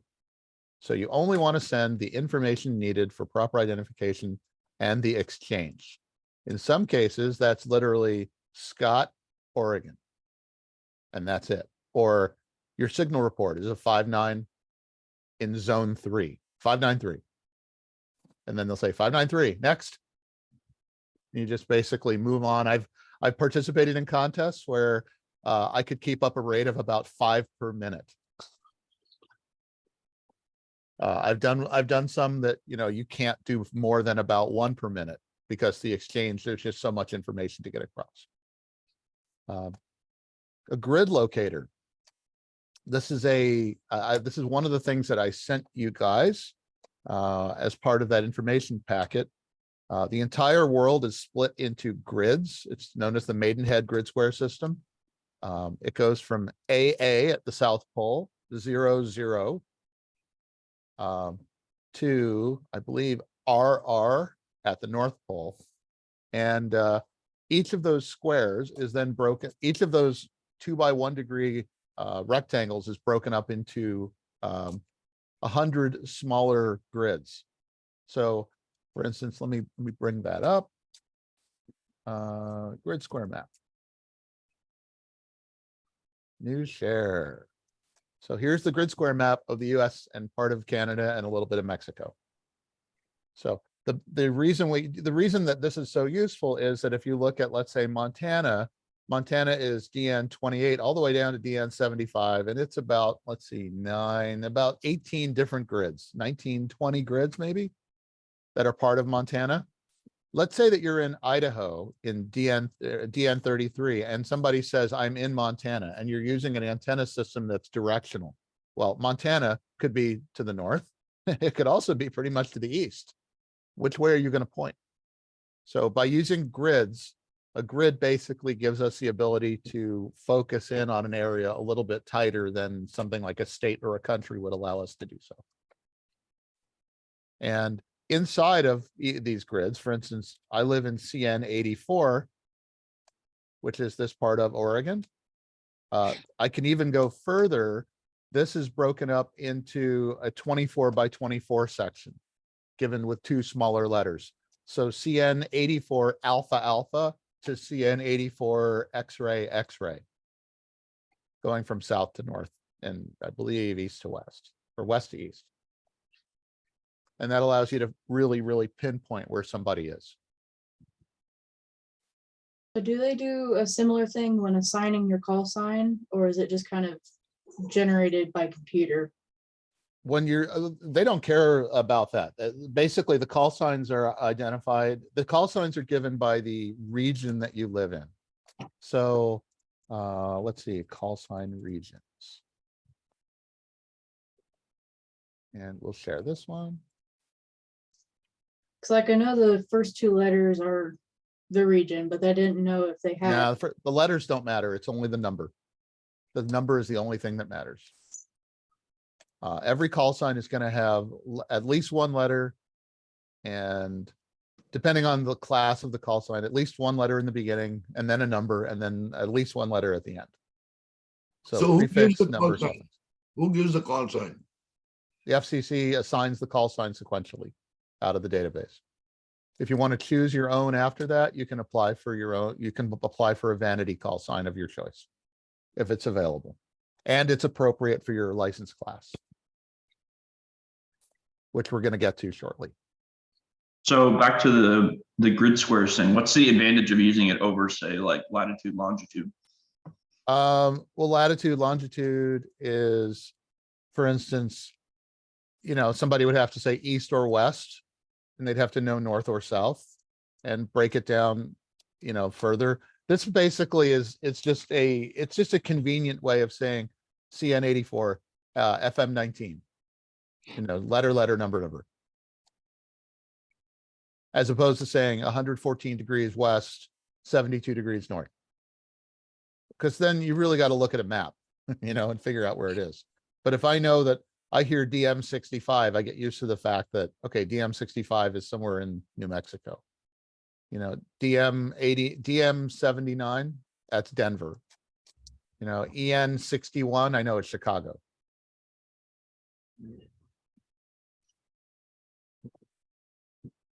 Okay. Let's see, let me get back to where I was. There we go.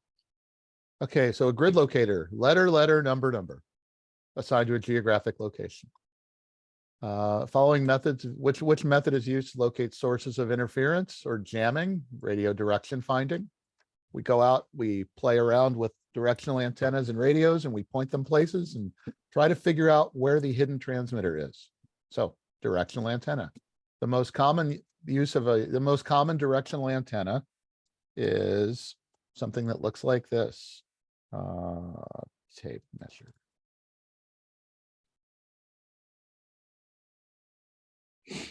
And again, it looks like this.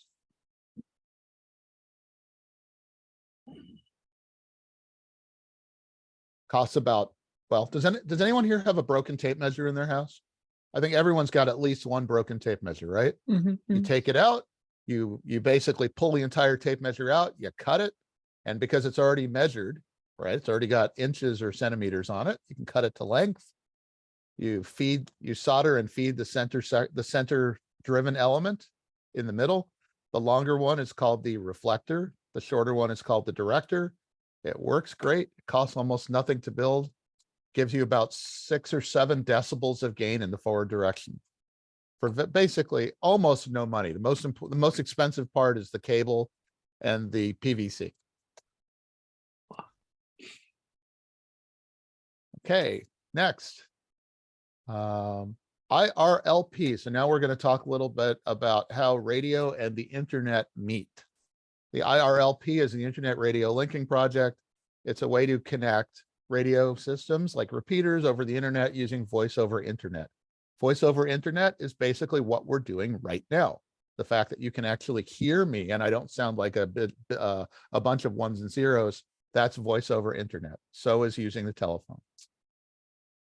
What is voice over internet? A method of delivering voice communications over the internet using digital techniques.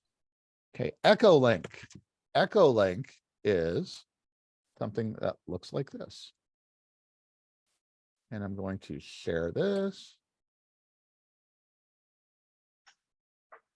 Echolink. There's an app for the computer. There's an app for the phone. What this allows you to do is use notice all these different stations and repeaters that are connected over Echolink. For instance, I could pick W7PXL. See if I connect. This is my local repeater. And I want to make sure I have audio turned on. I do. And in order to use this, I would basically just hit my space bar, transmit. If I were listening over the radio, that's actually what I would be hearing right now. I happen to live in that area. So that basically allows you to connect to a remote radio system using nothing more than a computer or a phone. So what you have to do when you register for Echolink is tell them, hey, I'm a ham and here's my license. When you provide that information, they basically assign you an account and you register your call sign, and then you can use Echolink and connect to your local or distant repeaters anywhere that they're connected in the world. I use that when I travel. How is IRLP access established? IRLP is the Internet Radio Linking Protocol. Let's say you're on a repeater using the RF side of the repeater, not using the internet side. DTMF is touch tones. Once you key your radio, for instance, let's see, we'll look at an FT60. All right, this is I have 6 of these radios. They're great. I love them. Notice that in addition to just being a number pad, right? This is a number pad. They're also labeled 1, 2, 3, 4, 5, 6, 7, 8, 9, and then A, B, C, and D. This is actually an extended touch tone pad. So when you hit the push to talk button on the side, and then you push one of the number keys, it actually sends out a touch tone, or DTMF, dual tone multi-frequency signal over the air.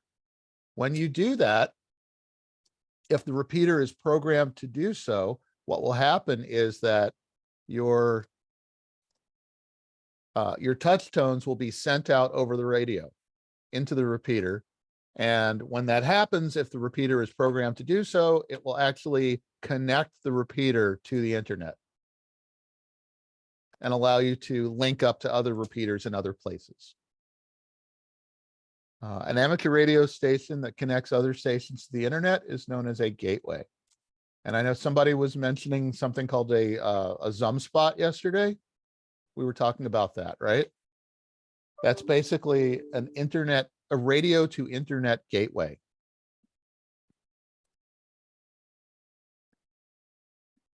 Okay, here we go. Rules and regulations. Rules and regulations. This is my least favorite part, but a very important part of what we're doing. Part 97. Part 97 is the thing that governs amateur radio. It's part of the Code of Federal Regulations, and it's Part 97 of the FCC rules. The FCC, or Federal Communications Commission, governs amateur radio and all communications in the United States. Now, one of the first things that we did a couple of days ago was we talked about the basis and purpose of the amateur radio service, and there were 5 of them.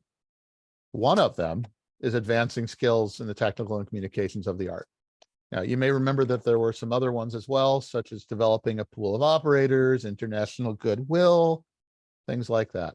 You don't have to remember all 5 of them, but that's basically, if there's a question, is what I'm doing in kind of like in accordance with the rules? Is it in the spirit of the rules? You can look at the rules and look at those 5 reasons that we exist and say, you know what, doing a net, getting practice, that definitely is within the rules. That makes perfect sense. What is the definition of a beacon? A beacon is a one-way transmitting station that basically says, here I am, here I am, here I am. Allows you to basically say, okay, well, can anybody receive this beacon station? And if they can, well, there's propagation. Let's say that I'm in, let's say that, oh, heck, where'd it go? There we go. There's our grid square map. Okay, so let's say that I am on a mountaintop outside of Las Vegas, which is grid square Delta Mike 26. And I have put up a beacon that transmits at 110 and 1 watt. I am able to adjust the power level that it transmits at. And as it does that, it says beep, beep, beep. And then it says call sign like K7TT in Morse code, Delta Mike 26. So that would be its report. It would just say that over and over and over and change its power levels. Other stations in different places could now listen to that beacon, listen for that beacon on a certain frequency. And I could make a report that said, hey, that beacon was heard at the 1 watt level in CN84. That means that there's a propagation path between Las Vegas and Western Oregon, which means that other stations, because that's an automated station, it's kind of boring, right? But it means that other stations should probably try to flock to that and use that path and see if they can make contacts along the path. It can also be used for long distance propagation. For instance, let's say that there's one in Hawaii and somebody in Vermont picks up that beacon in Hawaii. That means that there's a propagation path between Hawaii and Vermont, which could be quite rare.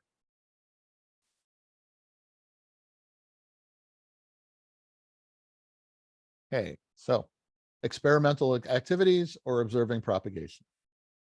What is the part 97 definition of of a space station? That would be 50 kilometers above the Earth's surface, which is about 31 miles.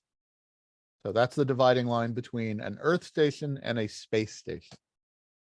When are you allowed to interfere with another station? On purpose. Notice willful, even if they're really pissing you off. You don't like what they're saying. When are you allowed to key up over them? And the answer is never. Willful interference, accidental interference will happen. Willful interference is definitely frowned upon. Okay, there's something called a volunteer frequency coordinator.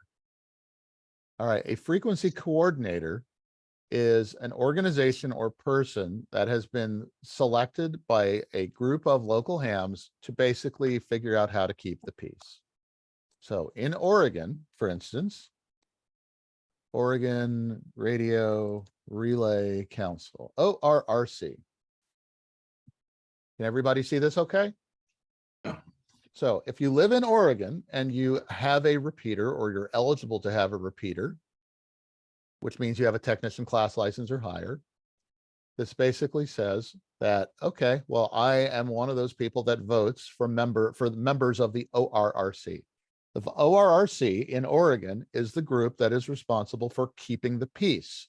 Now, let us say that we have on a particular frequency band these 4 frequency pairs available. We're going to go with 29.610,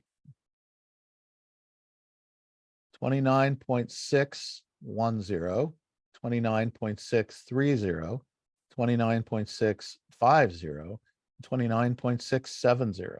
There are only those frequency pairs available, and you have 72 different people who want to use them in a state. Can anybody see a problem with this? You want to actually spend the money and set up a repeater in the state of Oregon, which is basically a big rectangle.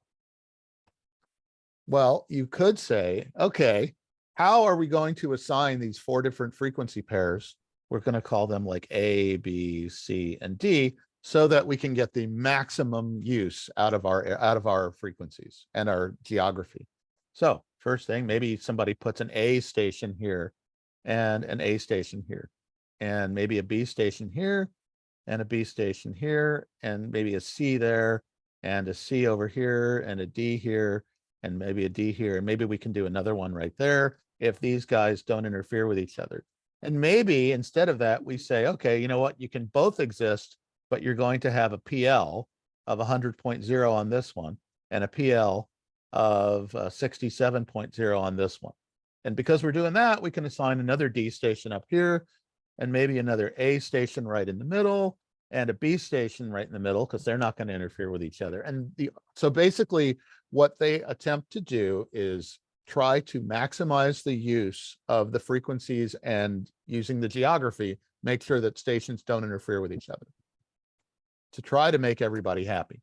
Now, on this list, you see I have 1, 2, 3, 4, 5, 6, 7, 8, 9, 10. I have 12 assigned. Well, so we've got 12 assigned, right? We've got 72 people who want to use them. What does that mean? Part of their job is to say, well, I'm sorry, we don't have one for you. That's really sad, right? But that's our job. So this is a volunteer job that they have volunteered to do. So once you start looking at those and you say, okay, well, how do we try to make everybody happy? They come up with these coordinations and band plans. So we have our band plans. Let's look at the 2 meter band plan, for instance. This is kind of like, it's maybe a little even more detailed than the band plan that we saw on the ICOM chart. Now, it might also be that beyond that, okay, let's take a look at these coordinations. These are all the repeater pairs that they've figured out can coexist in the state. There's actually a lot of them, right? Yeah. Yeah, this is just in the state of Oregon. And now up near the Washington state line, they actually have to work with the group in Washington. Over in Idaho, on the Idaho border, they have to work with Idaho. Nevada, Northern California, they have to work with those groups to make sure that they don't, radio waves don't care about state lines. So they have to make sure that they don't interfere with each other, not just within a given state.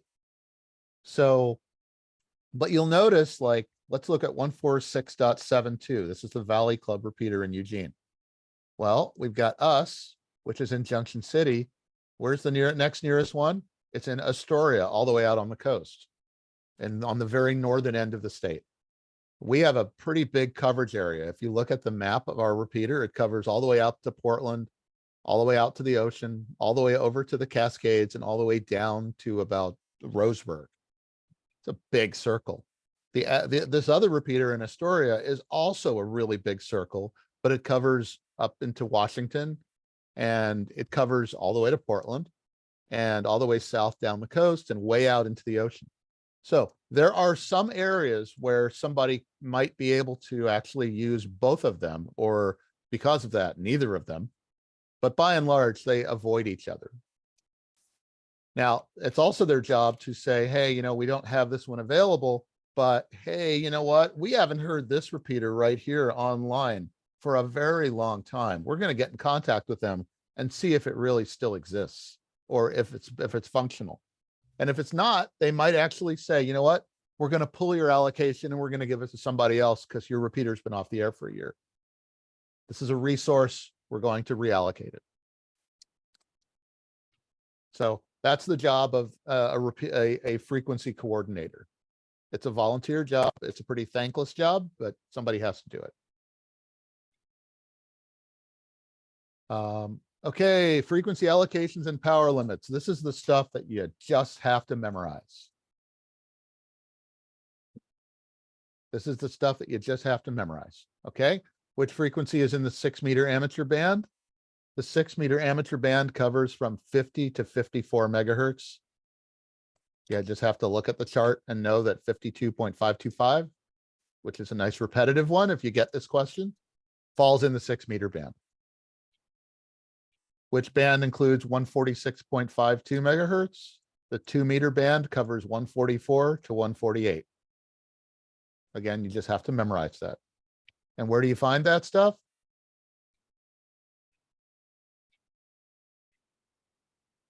You go right there. So where can we get this document? Did you get the big zip file that I sent? Yeah. It's in there. Okay. You can also just download one. You can, if you go to a trade show, you go to a ham fest, which is a ham radio swap meet, ICOM, because these are published by ICOM. The ARRL also publishes one. They just hand them out for free. It's a good idea to have one on your wall. The more times you look at it, the better you'll be at it. Okay, on which HF bands does a technician class operator have phone privileges? Phone is voice, like telephony, and that would be on the 10 meter band only. Now, notice there's this thing that says 80, 40, 15, and 10 meter bands. When we switch back to the band plan, we will see that novice and technician CW, you have green, that green hatch on 15, 40, and 80 meters. That came from the novice license. You are only allowed Morse code on those bands, but you can actually operate Morse code even with a technician license on those bands.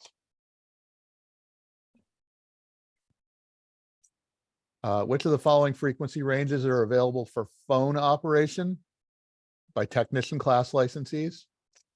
That would be 28.3 to 28.5. Again, we look at this. We see 10 meter band. There's that blue hatch area, novice and technician voice. We have 28.3 to 28.5.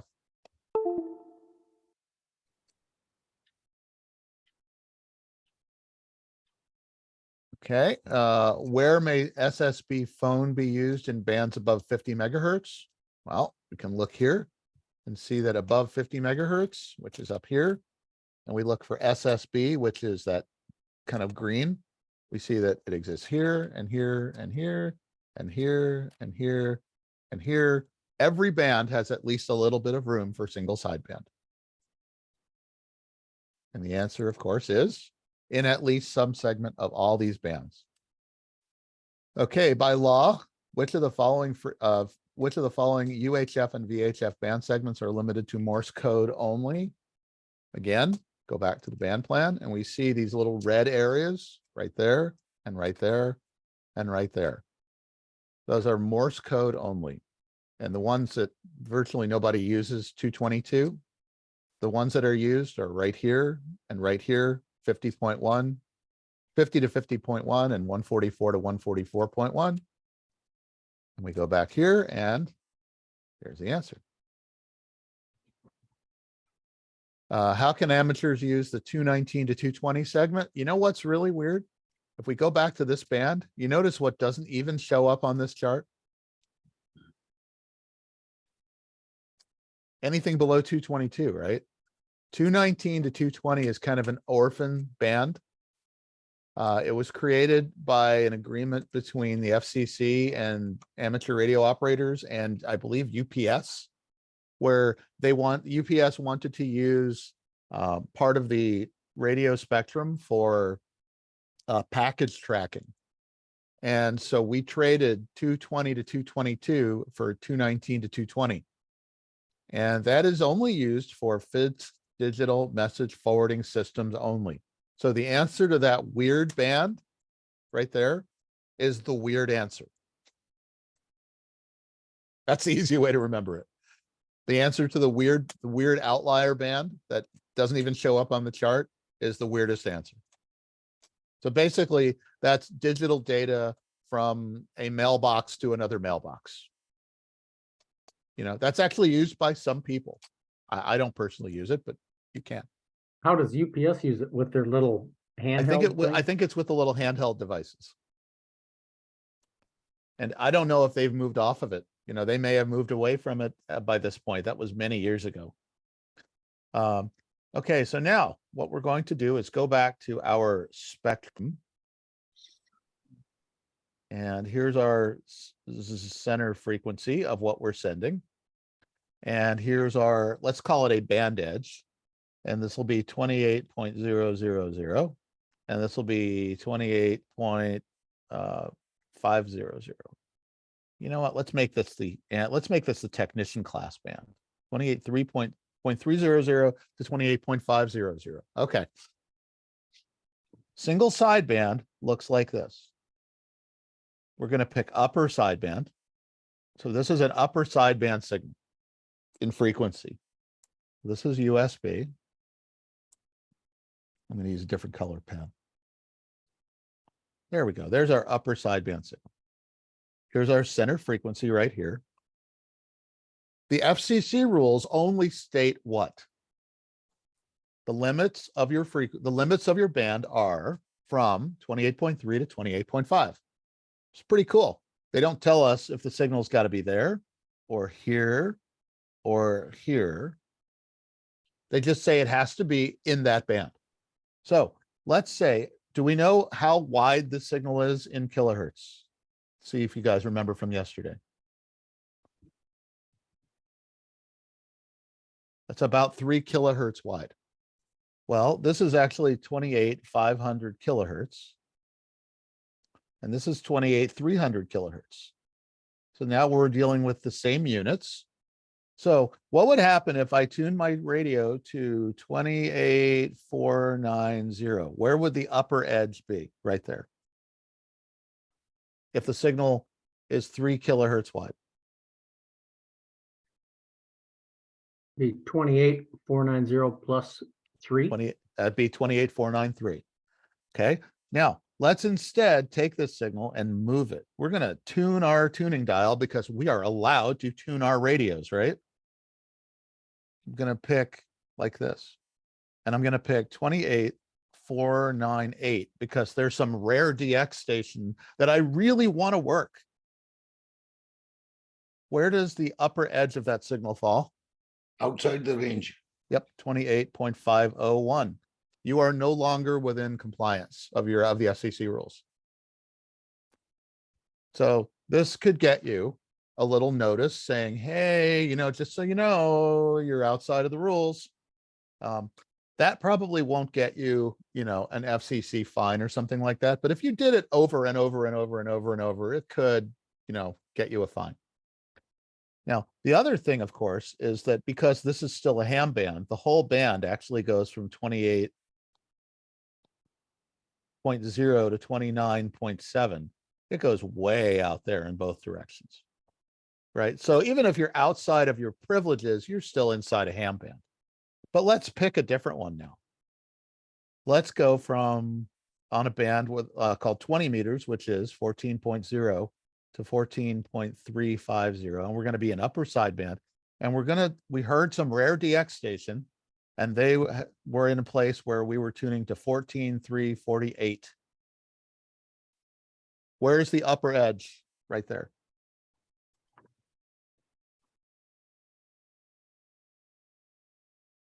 14.351. These are on that FCC chart. Those are hard limits. Is this even a ham band out here? So not only are you outside of your privileges, but now you're completely out of band. If somebody hears that, you'll probably hear about it. You probably won't get fined immediately, but that is not something you want to do. So one thing that we do in order to prevent this is we know we have to understand what our frequency spectrum looks like. We have to understand what sideband we're on. And we need to know that our dial might be off by a little bit. Our transmitter could be off. If we were exactly at 14347 and we think we're here, and actually our dial is off by a little bit and our signal is actually here, we think we're legal and we're not. So typically we are very careful about picking our maximum frequency. So let's say that I have a rule that says I don't want to go higher than 14.346 to account for drift of the transmitter frequency, inaccuracies in the readout, and just the fact that, you know, if let's say I speak a little bit louder for some reason, or my transmitter tuning internally generates a wider signal, maybe it gets all the way to there. It gets right to the edge. So that's why you don't want to get too close to the edge. You might fall off the edge.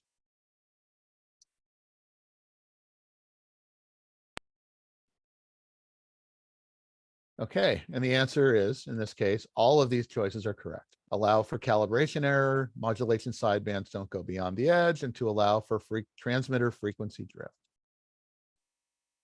Okay, sometimes we are not the primary users. We are known as secondary users. If we are secondary users, that means that somebody else is there first.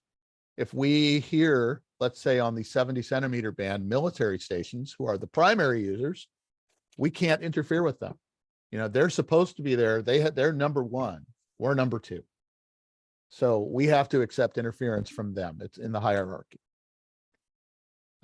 Technician class operators above 50 megahertz typically can transmit at 1500 watts. Another reason why you have to take a class, or you don't have to take a class, but you at least have to prove some level of competency by passing an exam.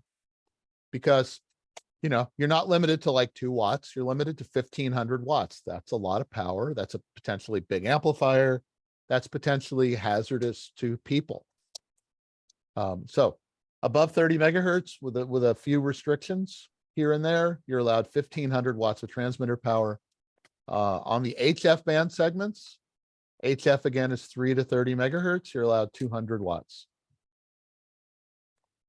which is still more than most people use.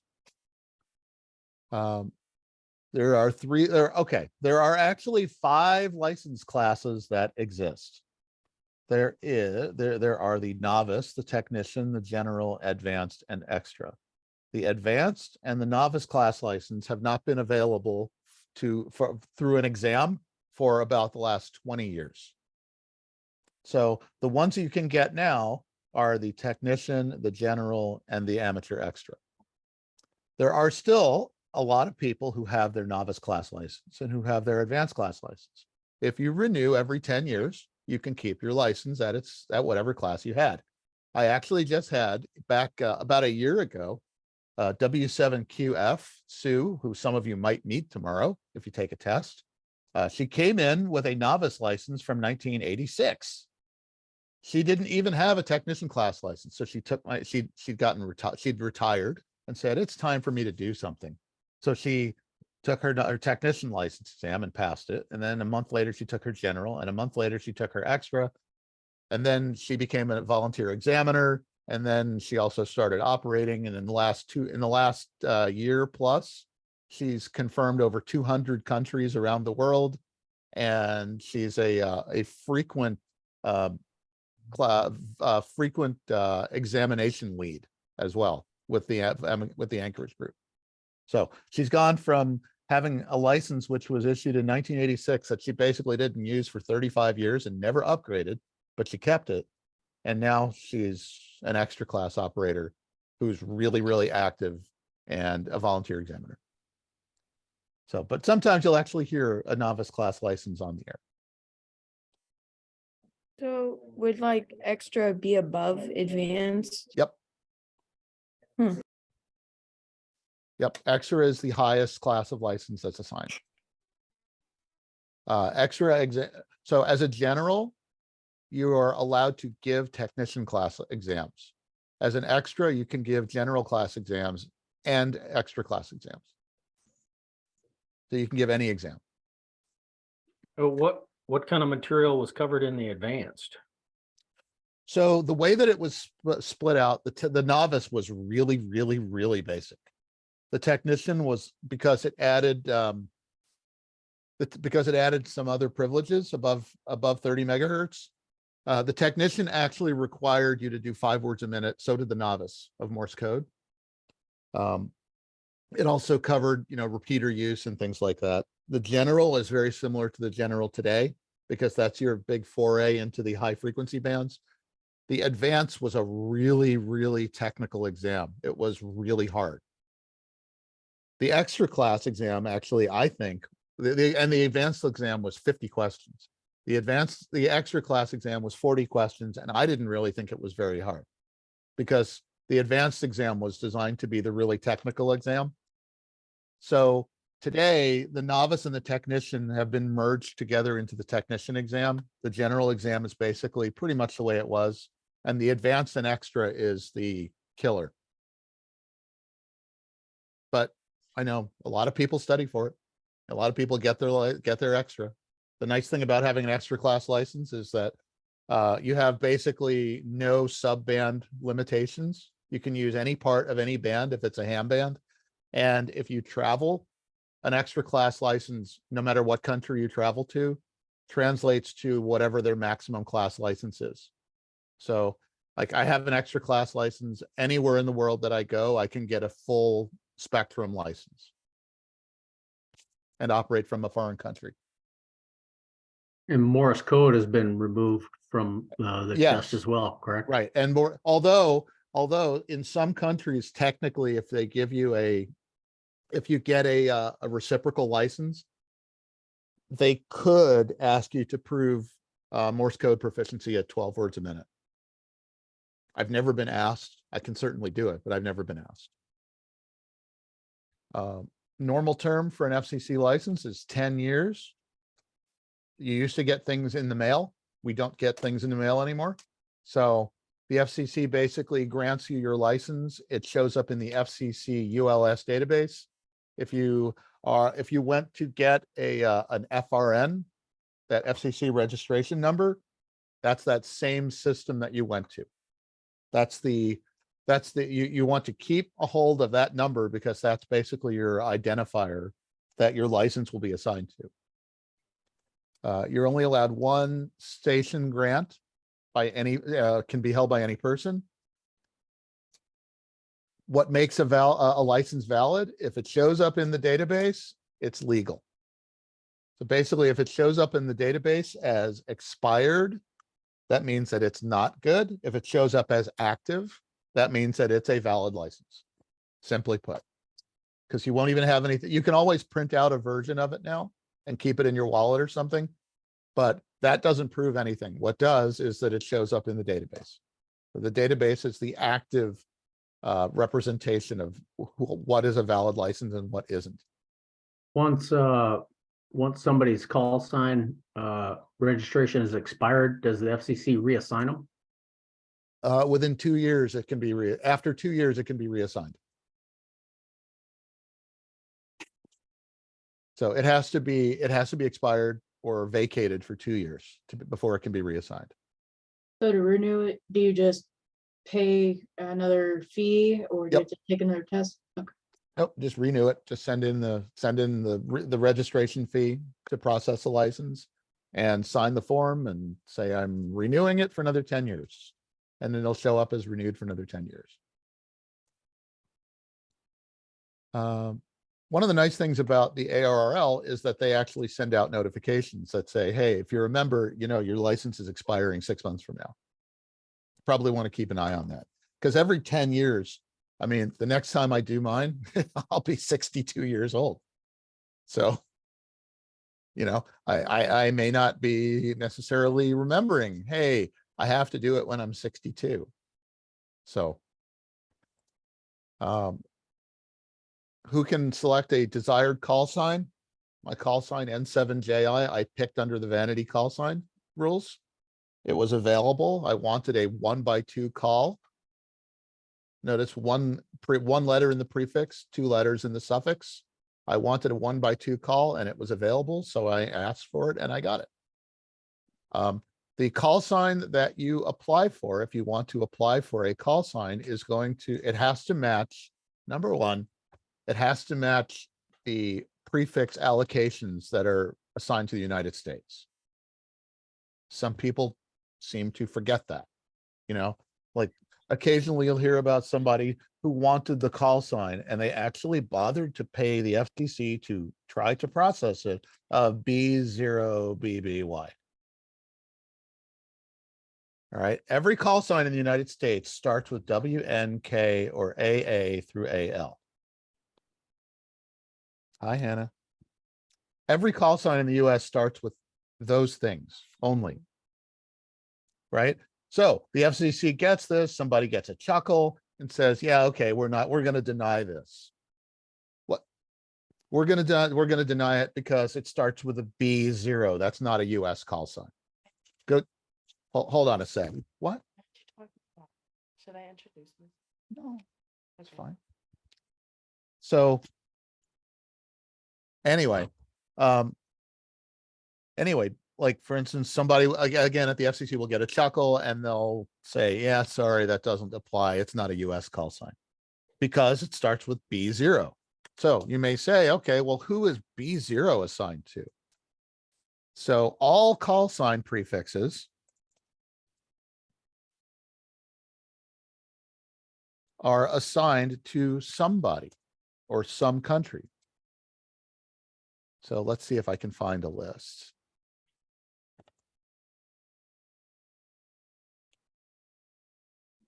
And we're going to share this, hopefully.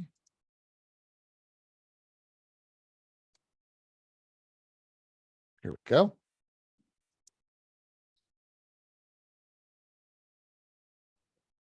There we go. There's the list. Those are all the call signs that are assigned to every country in the world. And notice we have B, we have Taiwan, we have China. So clearly B is not assigned to the United States. So therefore it's not valid. So good idea to know this before you go to the effort of applying for a vanity call, which you could never get in the first place. Okay, so call signs are also broken up into what's known as groups. So you have, go ahead. I was going to say, are you able to search individual call signs? So yes. Okay. So they're broken up into groups. For instance, every call sign's got a single number in the United States. So 0 through 9, 1, 2, 3, 4, 5, 6, 7, 8, 9. And then it'll have either 2 letters or 1 letter or 1 letter after or 2 letters after or 3 letters after. So these groups are known as, for instance, 1 by 2. That would be like K0AM. This is an extra class call sign. You can only get that if you have an extra class. It could also be a 2x1.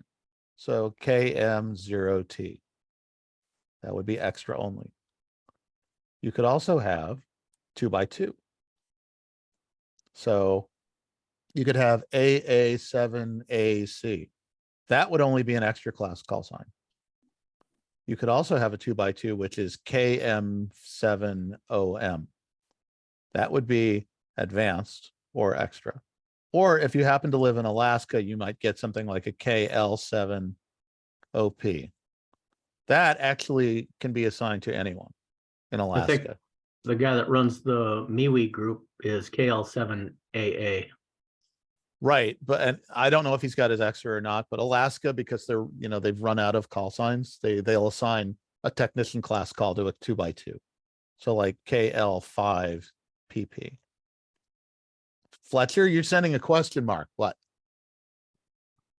I don't understand all the like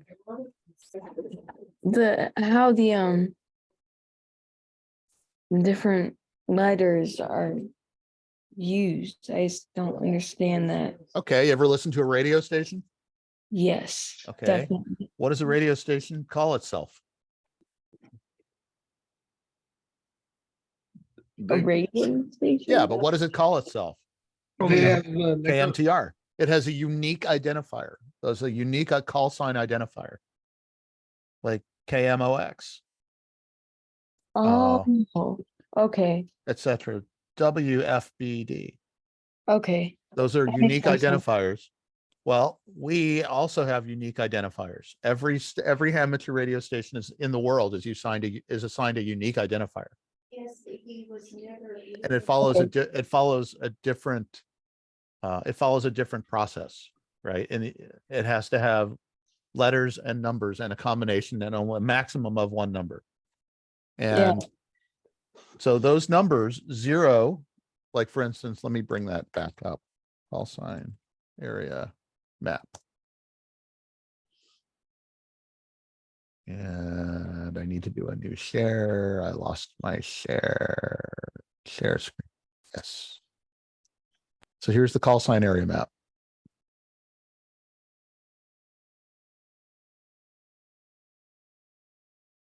If you live in one of those areas, that is the call sign that is the number that your call sign will contain when you get your call sign, your sequential call sign.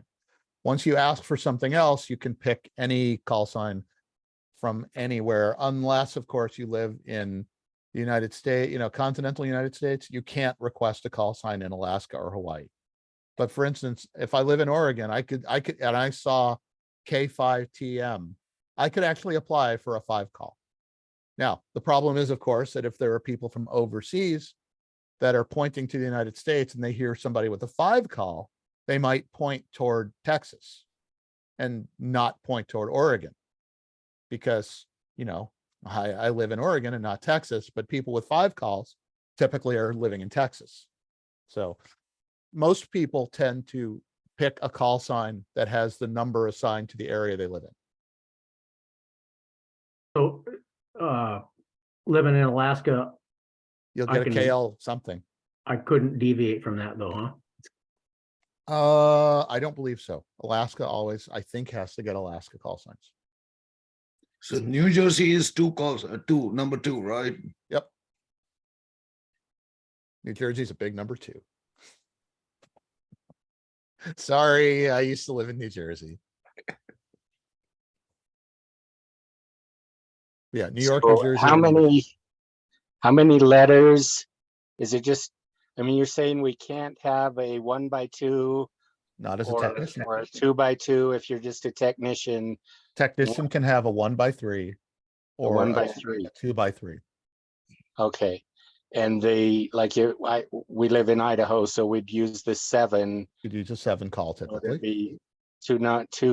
Does it matter if it's letters or numbers prior or after? Oh, you said it has to have only one number. 1 digit. Yep. And then the rest is letters. Yep. So, and it has to start with W, N, K, or AA through AL, and in your case, the AA through AL is not going to apply. Okay. So WN or K. So Rock, what are your initials? RS, Well, middle initial. RDS. Some people will go this route, W7 RDS. Oh, okay. We have somebody in our club who just got N7VRS. He goes by Ray, but his first name is Virgil. So we just happened to look it up, and N7VRS is available. I picked N7JI because it doesn't have anything to do with my name.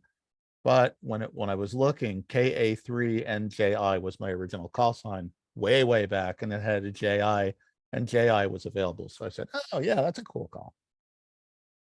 After they assign and you apply for a vanity one, does it cost?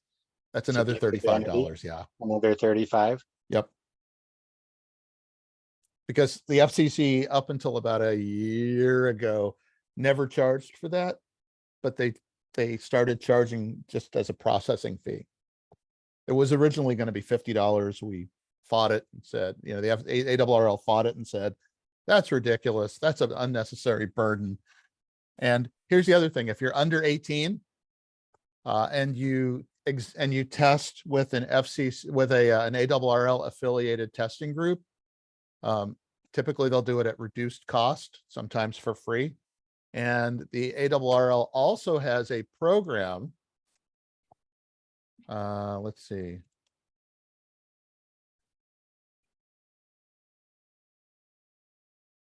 Here it is. Let me share this. This is always good to have.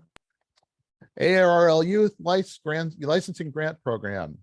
ARRL will cover the one-time $35 application fee if you examine with if you test with ARRL. So basically, if you test with an ARRL group, they will, after you pay the $35, you can apply for reimbursement of the $35. You don't even have to be an ARRL member for that. You just have to be under the age of 18.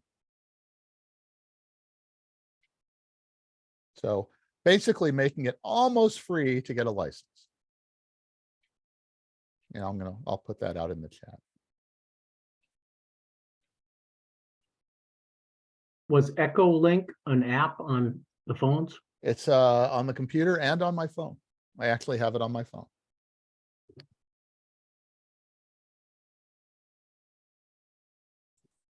Okay, ready to keep moving on? Okay, so given what we now know, which of the following is a valid technician class call sign format? So let's look at KA1X. That would be a 2x1. Everyone agree with that?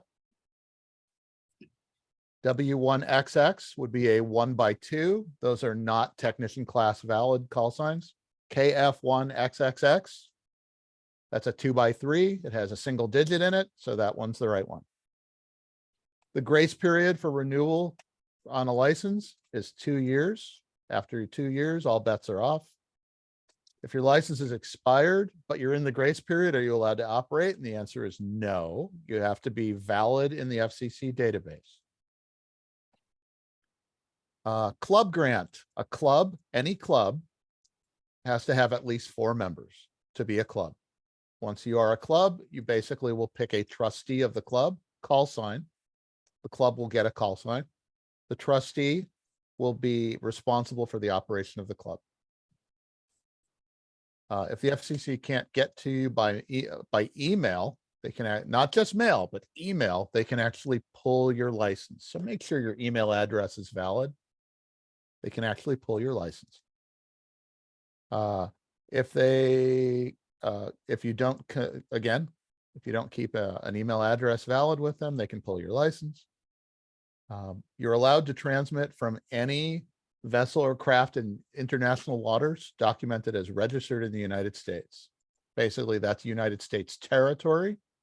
If the captain of the ship says you're allowed to transmit, then you're allowed to operate from there with your US call sign. Okay, things that you're not allowed to say. You're not allowed to be profane. You're not allowed to curse on the air.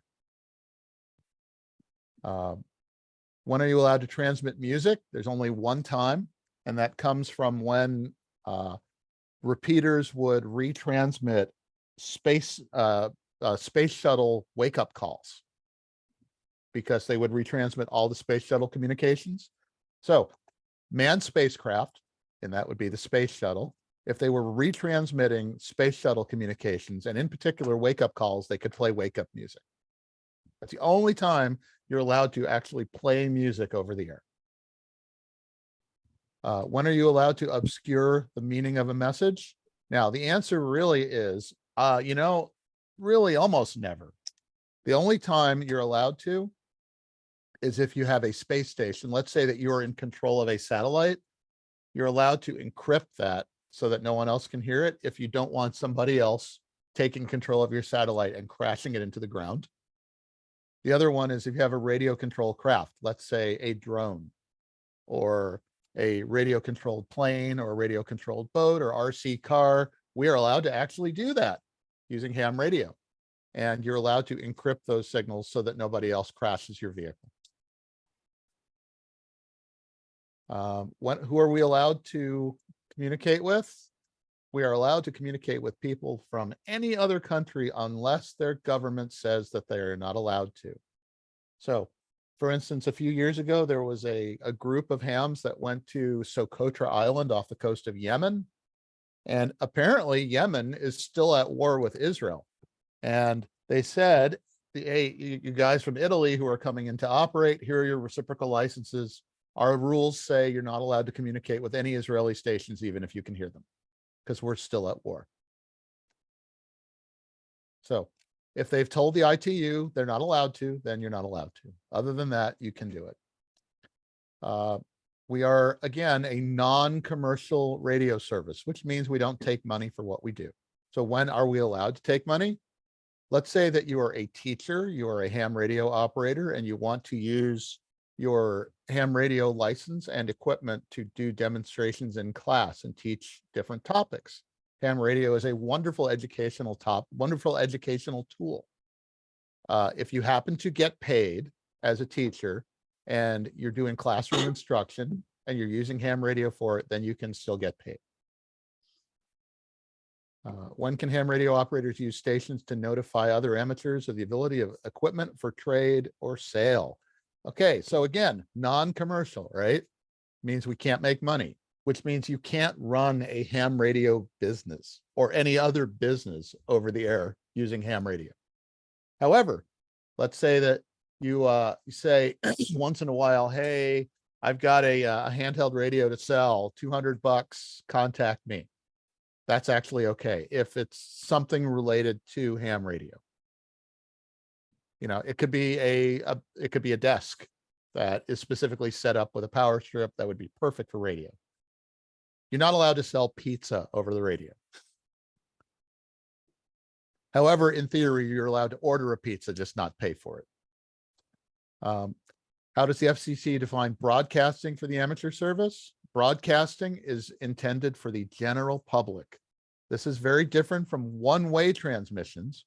One-way transmissions are generally, one-way transmissions are defined as being of interest to the ham radio community. Broadcasting is the general public. One-way transmissions are for the ham radio community. So you're allowed to use, you're allowed to do Morse code practice. We do code practice all the time. You never expect that somebody's going to answer a code practice bulletin. You can send out informational bulletins. You can do telecommand, telling your satellite to rotate 90 degrees. You don't expect a reply. You also can send out a beacon or a transmission of telemetry with your satellite telling you what the temperature is on board. What we are not allowed to do is broadcast to the general public, unless it's directly related to immediate safety of human life or protection of property. So basically, there's that thing again, that if it's really, really, really, really, really, really serious, we're allowed to do broadcasting and program production or news gathering, et cetera, if no other means are available, if there's no other way to do it, and if we're talking about immediate safety of human life or protection of property. So there's that. If you happen to see that, that's going to be the answer. because those are specifically written into the FCC rules. So what are you allowed to talk about? You're allowed to talk about communications incidental to the purposes of the amateur service. And how many were there? There are 5 of them. Those are the purposes of the amateur service. So that could be any number of those things, or remarks of a personal character. And I personally find this great because personal character, that could be talking about cooking. That could be talking about rally racing. It could be talking about how you're going to build your car, what your communications are going to be, what you want to eat in your car while you're going for a long drive. You know, how you're going to make sure that, something doesn't break. What plants you're planting in your garden today. What it was like, you know, how your dog is doing, what your doctor's appointment next week is going to be about, how your doctor's appointment last week was. I used to laugh at things like that when I was younger because I'd hear on the radio people talking about all the doctor's appointments they had coming up. And I thought, ha, ha, ha, ha, that's funny. Well, now I'm old and I know that exactly what they were talking about. All right, control operator and control types. So a control operator is the person who is in control of an amateur radio station. So there always has to be a control operator. Even if a station is in automatic control, there still has to be a control operator. Even if that person is not physically present, there's still somebody who is responsible for how it operates. In other words, you can't just put up a repeater and nobody is responsible for it. Somebody still has to have their name tied to it. There still has to be a call sign associated with it. So our repeater signs W7PXL. That's the Valley Radio Club in Eugene. The Valley Radio Club in Eugene has something called a trustee. The trustee happens to be me. So that repeater is my responsibility. You know, I'm the control operator of the repeater, no matter where I am, no matter what it's doing, even if it's automatic. Who does the FCC presume to be the control operator of an amateur station? That would be the station licensee. Okay, so the licensee is the person who the station is signed for by. The control operator is who is responsible for what is coming out of it and how it's working. The station control operator is designated by the station licensee. Very often, if it's your own station, that is you. You are both of them. And if you look, I'm going to pull up the FCC database.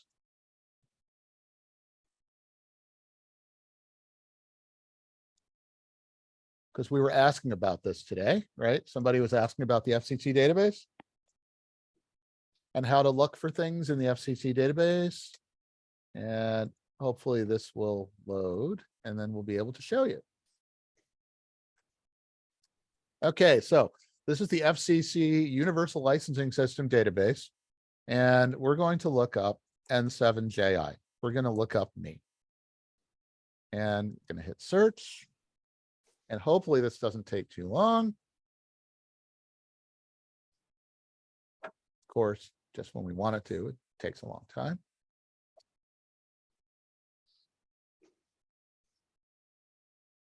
Come on. Wow, it's taking an exorbitantly long time. All right, well, anyway, while we're waiting for that. Oh, now it's done, sure. Okay. So here is my license information. And if I want, I can do a reference copy and you will notice that there are actually 2 parts to this once it finally loads.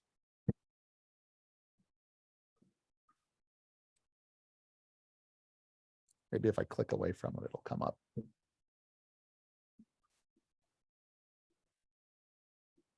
Yeah, it's coming up really slow today. All right, so while we're thinking about that, while it's thinking, when the control operator is not the station licensee who's responsible for proper operation of the station, and that would be both of them.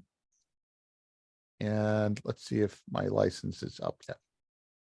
Oh, there it is. Good. Okay, new share.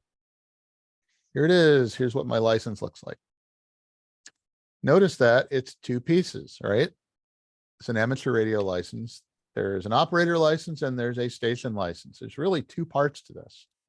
This basically says that this is my license, and whatever information or whatever equipment there is my responsibility. And this also gives me a notice it says operator privileges, extra, amateur extra, station privileges, primary, amateur extra, which basically means that I am allowed to operate a station using my privileges, even if it's not my station. I can be the control operator with amateur extra class privileges. So this gives me station privileges right here.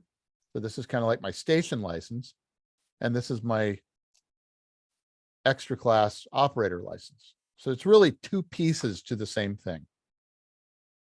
So I can operate a station with my call sign, and I can operate anybody else's station with my call sign or with their call sign and use my privileges at their station.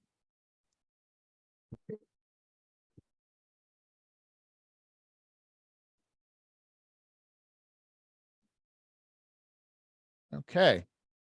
So will the FCC put additional licenses on the same card? Like say you have a marine radio operator license? No, those will be in the database, but they'll be somewhere else.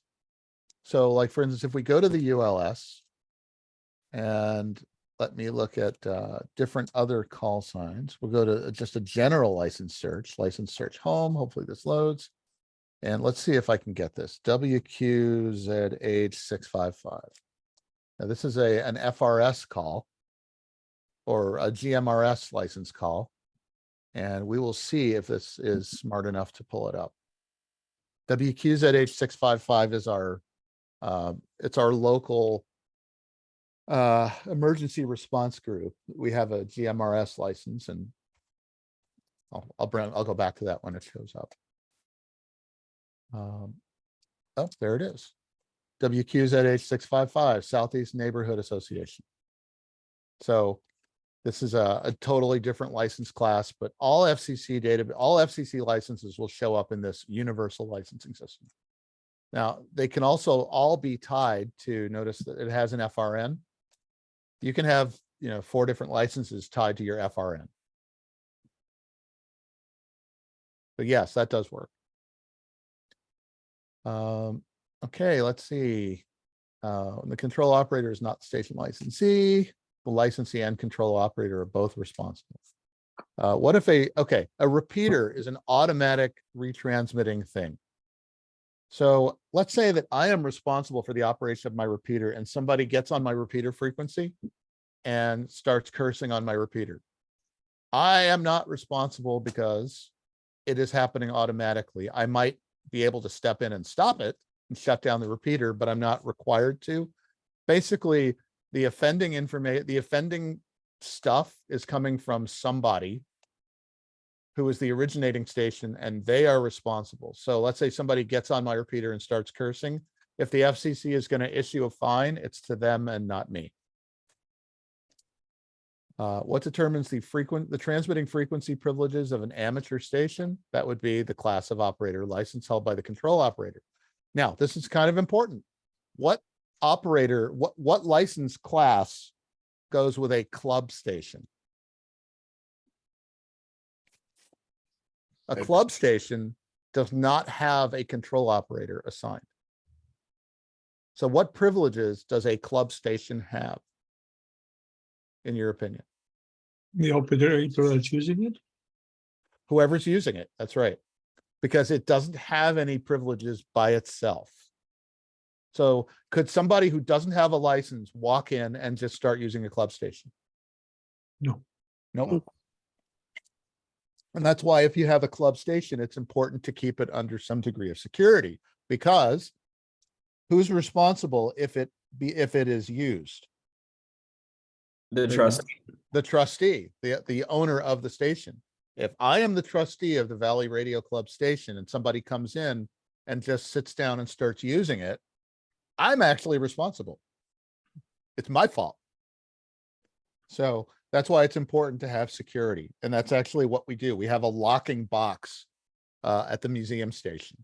So people can see it, but they can't use it until somebody comes along with a key, which allows them to get into the station, and the keys are only given to people who have a license.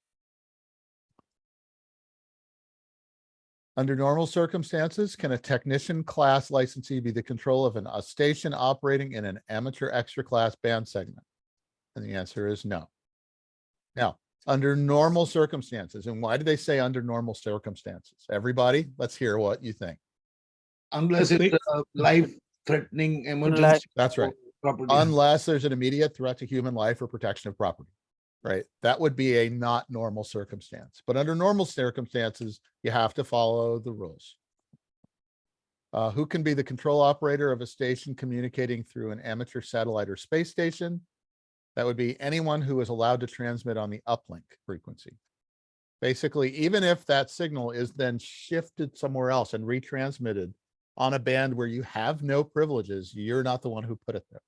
You are allowed to transmit on any frequency you're allowed to transmit on.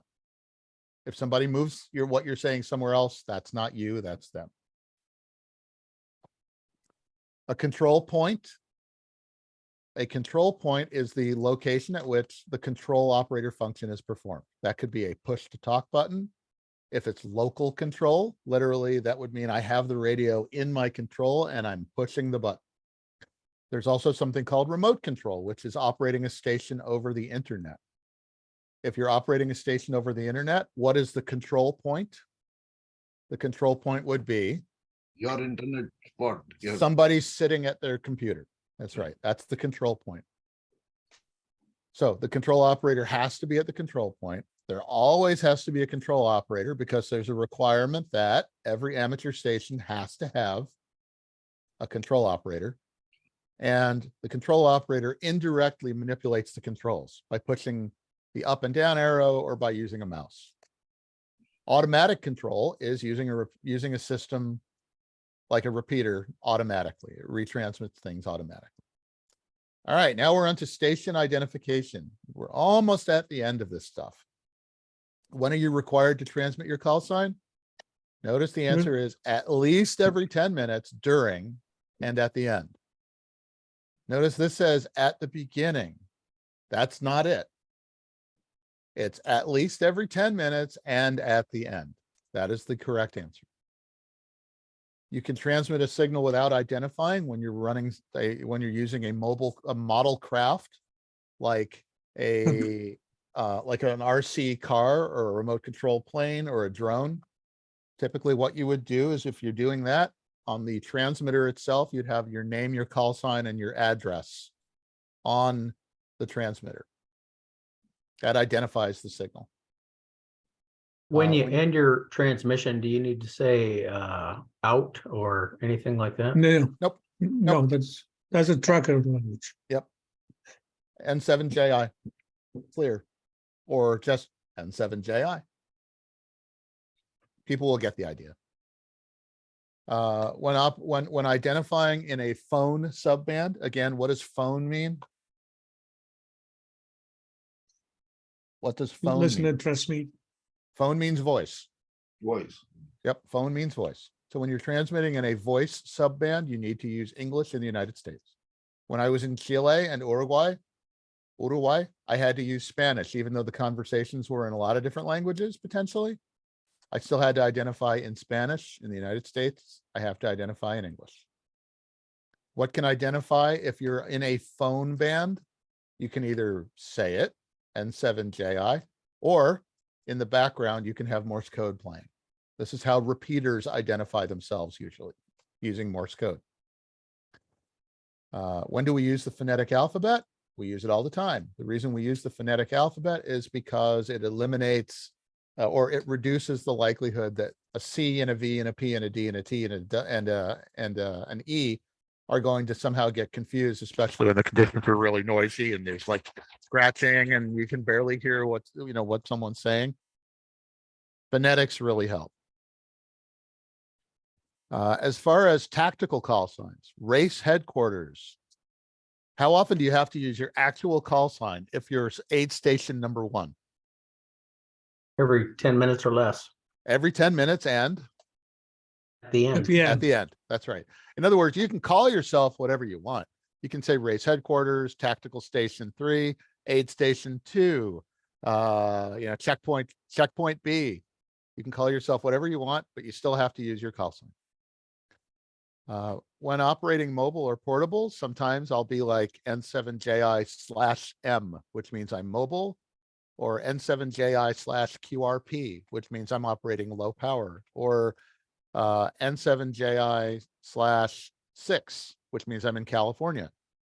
If you're using it on voice, you would use either stroke or slant or slash as the slash sign, which is the diagonal. In Spanish, they actually say diagonal. So that would be a self-assigned identifier. Slash, stroke, or slant. They're And all that's valid. always /, not /. Correct. Now, interestingly, let's say that you're in a foreign country like Canada.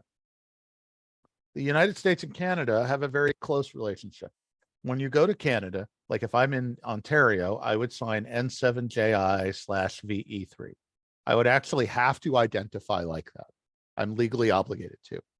I also would have to identify, Yanni, how often? Every 30 minutes? Every 30 minutes. Every 30 minutes. I would 30 have to minutes identify. at the end. And at the end, I would have to identify in Canada following the Canadian rules. Similarly, if Yanni, VA3YNI, was operating with his Canadian call in the United States, he would sign VA3YNI, or in this case, you're in Hampton, Virginia, you'd sign /W4. And he would have to identify every 10 minutes and at the end, because he's operating in the United States. Now, the US and Canada have an automatic reciprocity between them, which means that when someone from one country goes to the other, their license privileges basically stay the same, and they have to follow the rules of the other country. But by and large, they're very, very similar. But now, let's say that in my case, I went to Victor Papa 5, which is Turks and Caicos. I signed VP5/N7JI. Notice that the country prefix comes before. In other words, in this case now, I am operating as a VP5 station with me as what's behind it. Similarly, when I went to Chile, I had to sign CE5/N7JI. When I went to Finland, I was OH/N7JI. So, Scott, when you go to another country, how do you know what is your prefix on call sign or suffix? Good question. Well, it's still going to be your call sign, right? Yeah. But the prefix that you're using is going to be defined by where you are in that country and what their rules are and how they do it. So like when I went to Chile for the first time, I actually applied for a reciprocal permit, and I actually got something over email that said your call sign is CE5/N7JI. So whenever sorry to interrupt you. So whenever you go to another country, you have to go and apply first to their authority. If there's not a standing agreement, yes. So like when I'm going to Vanuatu to operate a DXpedition in late October, and my call sign is YJ0SR. They said you're going to have a YJ0, pick your suffix. In other words, they don't have an agreement where you're YJ/N7JI. They don't do that. They assign you a totally new call sign in their country. What kind of expedition? It's a DXpedition.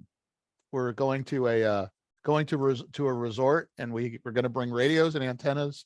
6 of us are going to operate there for about a week on the beach. Fun. It is fun. And it's a fairly rare country, so we're going to have people all over the world trying to talk to us. That's kind of the goal. Now, if you go to, let's say, Europe, there's something called the CEPT, which is the Council of European Post Telecom.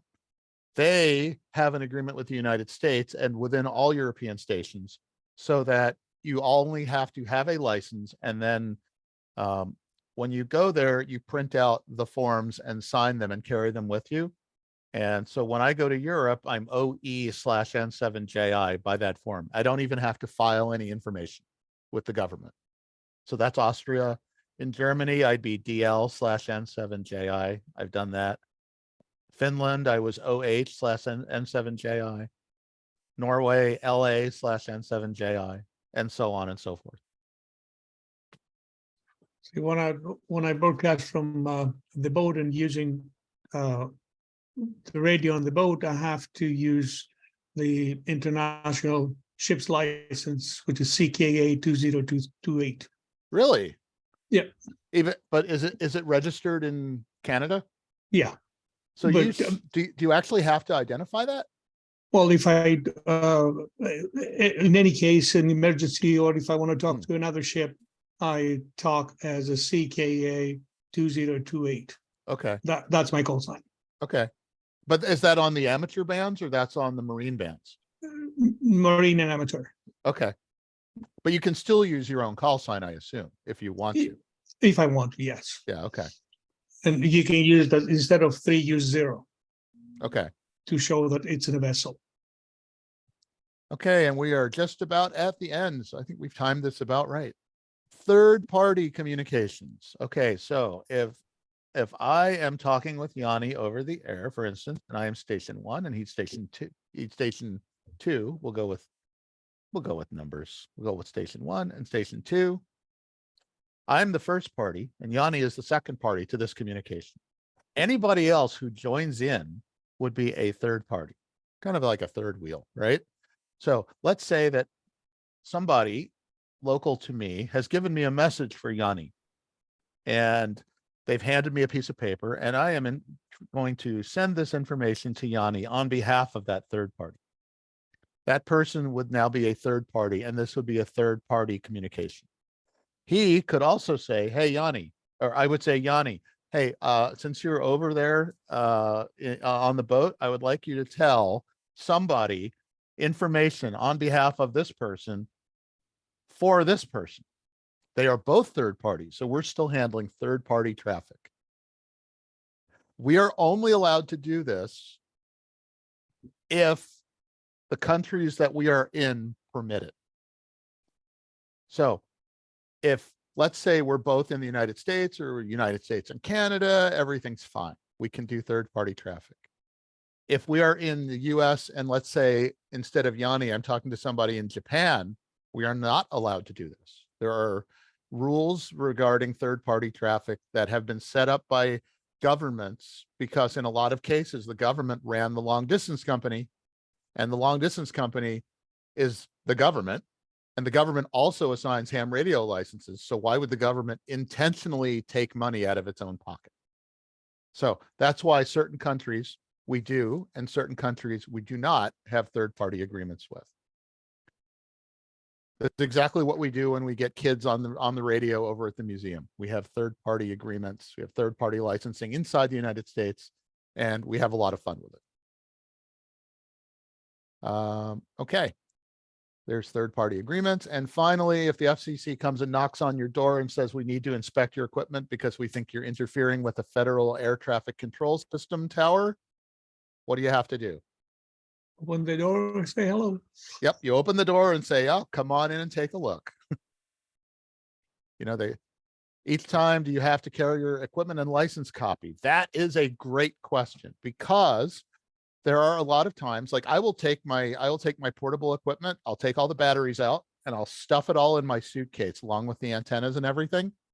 And when it gets to customs, you know, I want the people who are looking at it because they don't necessarily know what a ham radio station looks like. I will put my QSL card, which is my, you know, my calling card that I send to other people on my suitcase, in my suitcase, so that they can see it and say, you know, and I'll probably include a copy of my license. And if I'm going to a foreign country, a copy of my reciprocal operating permit in there as well to show that this is what I'm going to use it for. And please don't, you know, please don't confiscate it. I'll go to Cuba. Yeah, well, I mean, but there are a lot of places that you go, like the last group of people who we know really well who went to Vanuatu. the customs people, they're not really familiar with it. And we knew the people at the telecom agency, but when that plane landed and and the customs people looked at it, they said, well, we have to charge you import taxes. It's like, yes, but this is like, for personal use. It's like a set of golf clubs. It took, they spent 2 hours wrangling with them to try to get them to understand, no, this is personal property. We're taking it back. It's like a set of golf clubs. So anyway, they finally got it. It worked out okay, but so you would just want to make it as smooth and easy as possible when you go to a place. Yeah, there are funny places in the world. Some places, you need to slip them a $20 bill or something to to smooth things over. Money solves a lot of problems. Scott, I have a question. Yes. So I'm not going to take the test because I still feel too at ease with this. Okay. It's too much information. And I live near the Oregon Tualatin Valley Amateur Radio Club. Otvark. Yes. Yes, Otvark. So do you think it would be a good idea if I just joined the club? Yes, absolutely. Okay, great. I could just call them up and say, I'd like to join. Just show up at a meeting. Okay. And you could actually join the club even before you go to a meeting. There's I'm trying to remember who the president is, but W6ABM, I just put him in the chat, is he's kind of like he's been involved in that club for like forever. His name is Everett. And let me share his QRZ page. Oops, wrong one. New share. There's Everett. Okay, can you see Everett's page? So this is Everett Curry. And he's very, very, very, very, very involved, as you see, with Otvark. So and there's his email address. And you send him an email and he will undoubtedly reply. There's his email in the chat. He's a great guy. He's a great guy. Thank you. So let's say go ahead. let's say I take this job in Kwajalein for a bit. What would you take? Are you seriously? Yeah, potentially, yeah. We're trying to get it. Okay. Well, just let me know when you do. Yeah. Well, I want to take a radio, and should I take one of those 3-meter Yannis? Or anyway, the antenna and what kind of radio would you take? Well, I mean, if you're going to go to Kwajalein, that's in the Marshall Islands, right?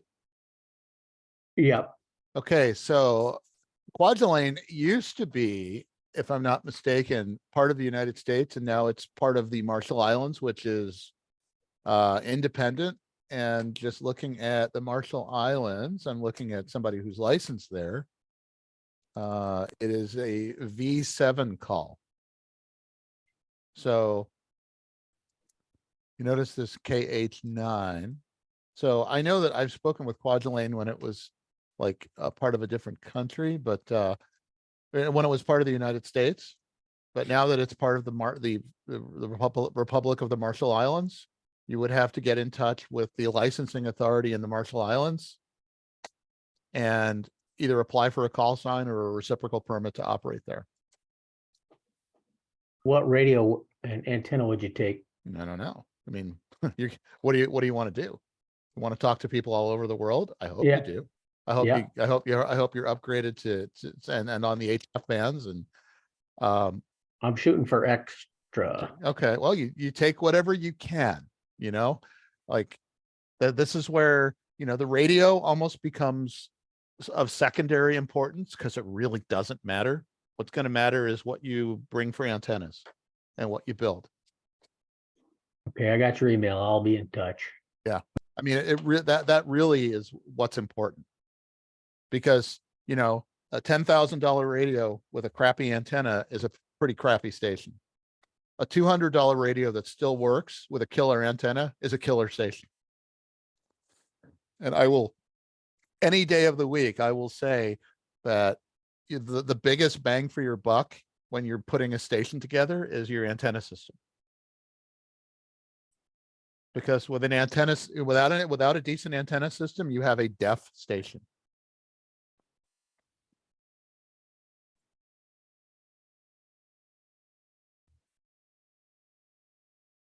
I mean, The Valley River What? Club, the Valley River Club meets Valley Radio Club. Friday, Valley Radio Club. and their meetings next Friday at 7. I believe it is. Let me see. I should know, but I think it is. Let's see. Valley Radio Club, next meeting is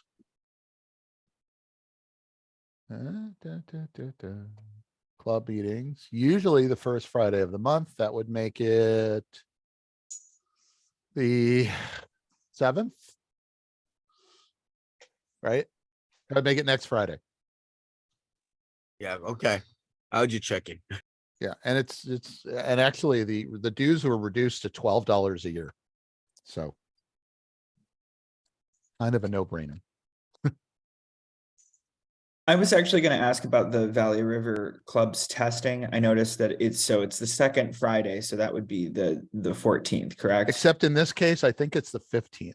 I think it's the 15th this month, which is a Saturday, because I remember hearing something like there was going to be an event at the church that we use on the Friday. Let me look. Here's the calendar. And there's share it. We have a very active club. You may have noticed that if you looked at the calendar. We have stuff happening almost every day. April. Let's see if this works. Oh, that didn't work at all. April, there we go. And club meeting, and well, it says exam session on the 14th, but I thought that was not. Maybe it is. Well, it's either the 14th or the 15th. Sounds. I can just call ahead. I was just in general. Is there any? Do I just need to bring cash to that for testing? Yeah. Okay. Yep. And follow the same rules. You basically need some form of identification, and like a driver's license. Yeah. Perfect. Other questions? Does I can't remember the name of the bookstore. Does the bookstore have typically have the amateur radio book? Which one? I can't remember what the name of the. Well, no, I mean, which book? There are a lot of books. The one on the website, the 100th edition. Oh, what well, let's see, the license manual or the handbook? Are you talking about this one? Yeah. ARRL handbook? Yep. ARRL handbook. The handbook is kind of like it's like the radio Bible. It's radio free. It's RF engineering without without tons of math. I mean, it's the 100. Who has the 100th anniversary one? Pardon me? You said you have somebody showed the 100th anniversary. Oh, I think I would thought he was talking about the red book. This one. Oh, this is the one that the club. I was. Oh, the license manual. Okay, yeah.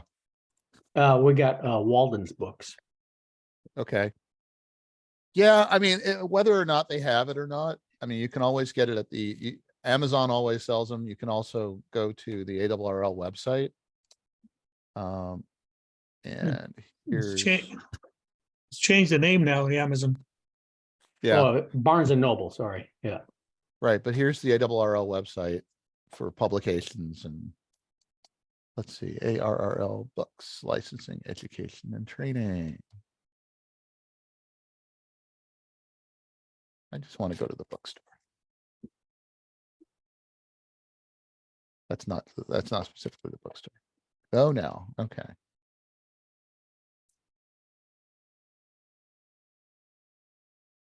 And books.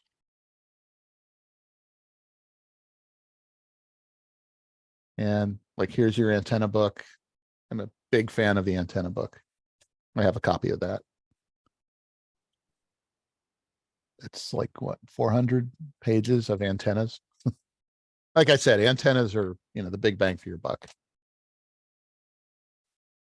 So remember, everybody, ARRL.org.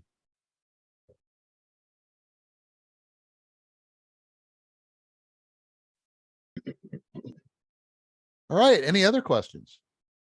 To sign up for the ARRL as a member, do we need our call sign or an FRN number? I don't think so, although it helps to have your license handy. It helps to have the call sign. But, I'm sure if you got in touch with them and said, I want to join, I don't have my license yet, they would probably figure out how to do it. Scott, I heard you say that you lived in New Jersey. Where about in New Jersey did you live? I lived in Cherry Hill for a year when I was growing up. Oh, okay. I'm from North Jersey, Woodbridge. Okay. Yeah, I lived in Queens for 7 years, and then Cherry Hill for a year, and then suburban Washington for 22 years. Gotcha. Before moving out here. Yeah, one of our armor instructors lives in Cherry Hill. My dad worked at RCA in Moorestown, right along 295. Do you know Chad Albrecht? I do not by name.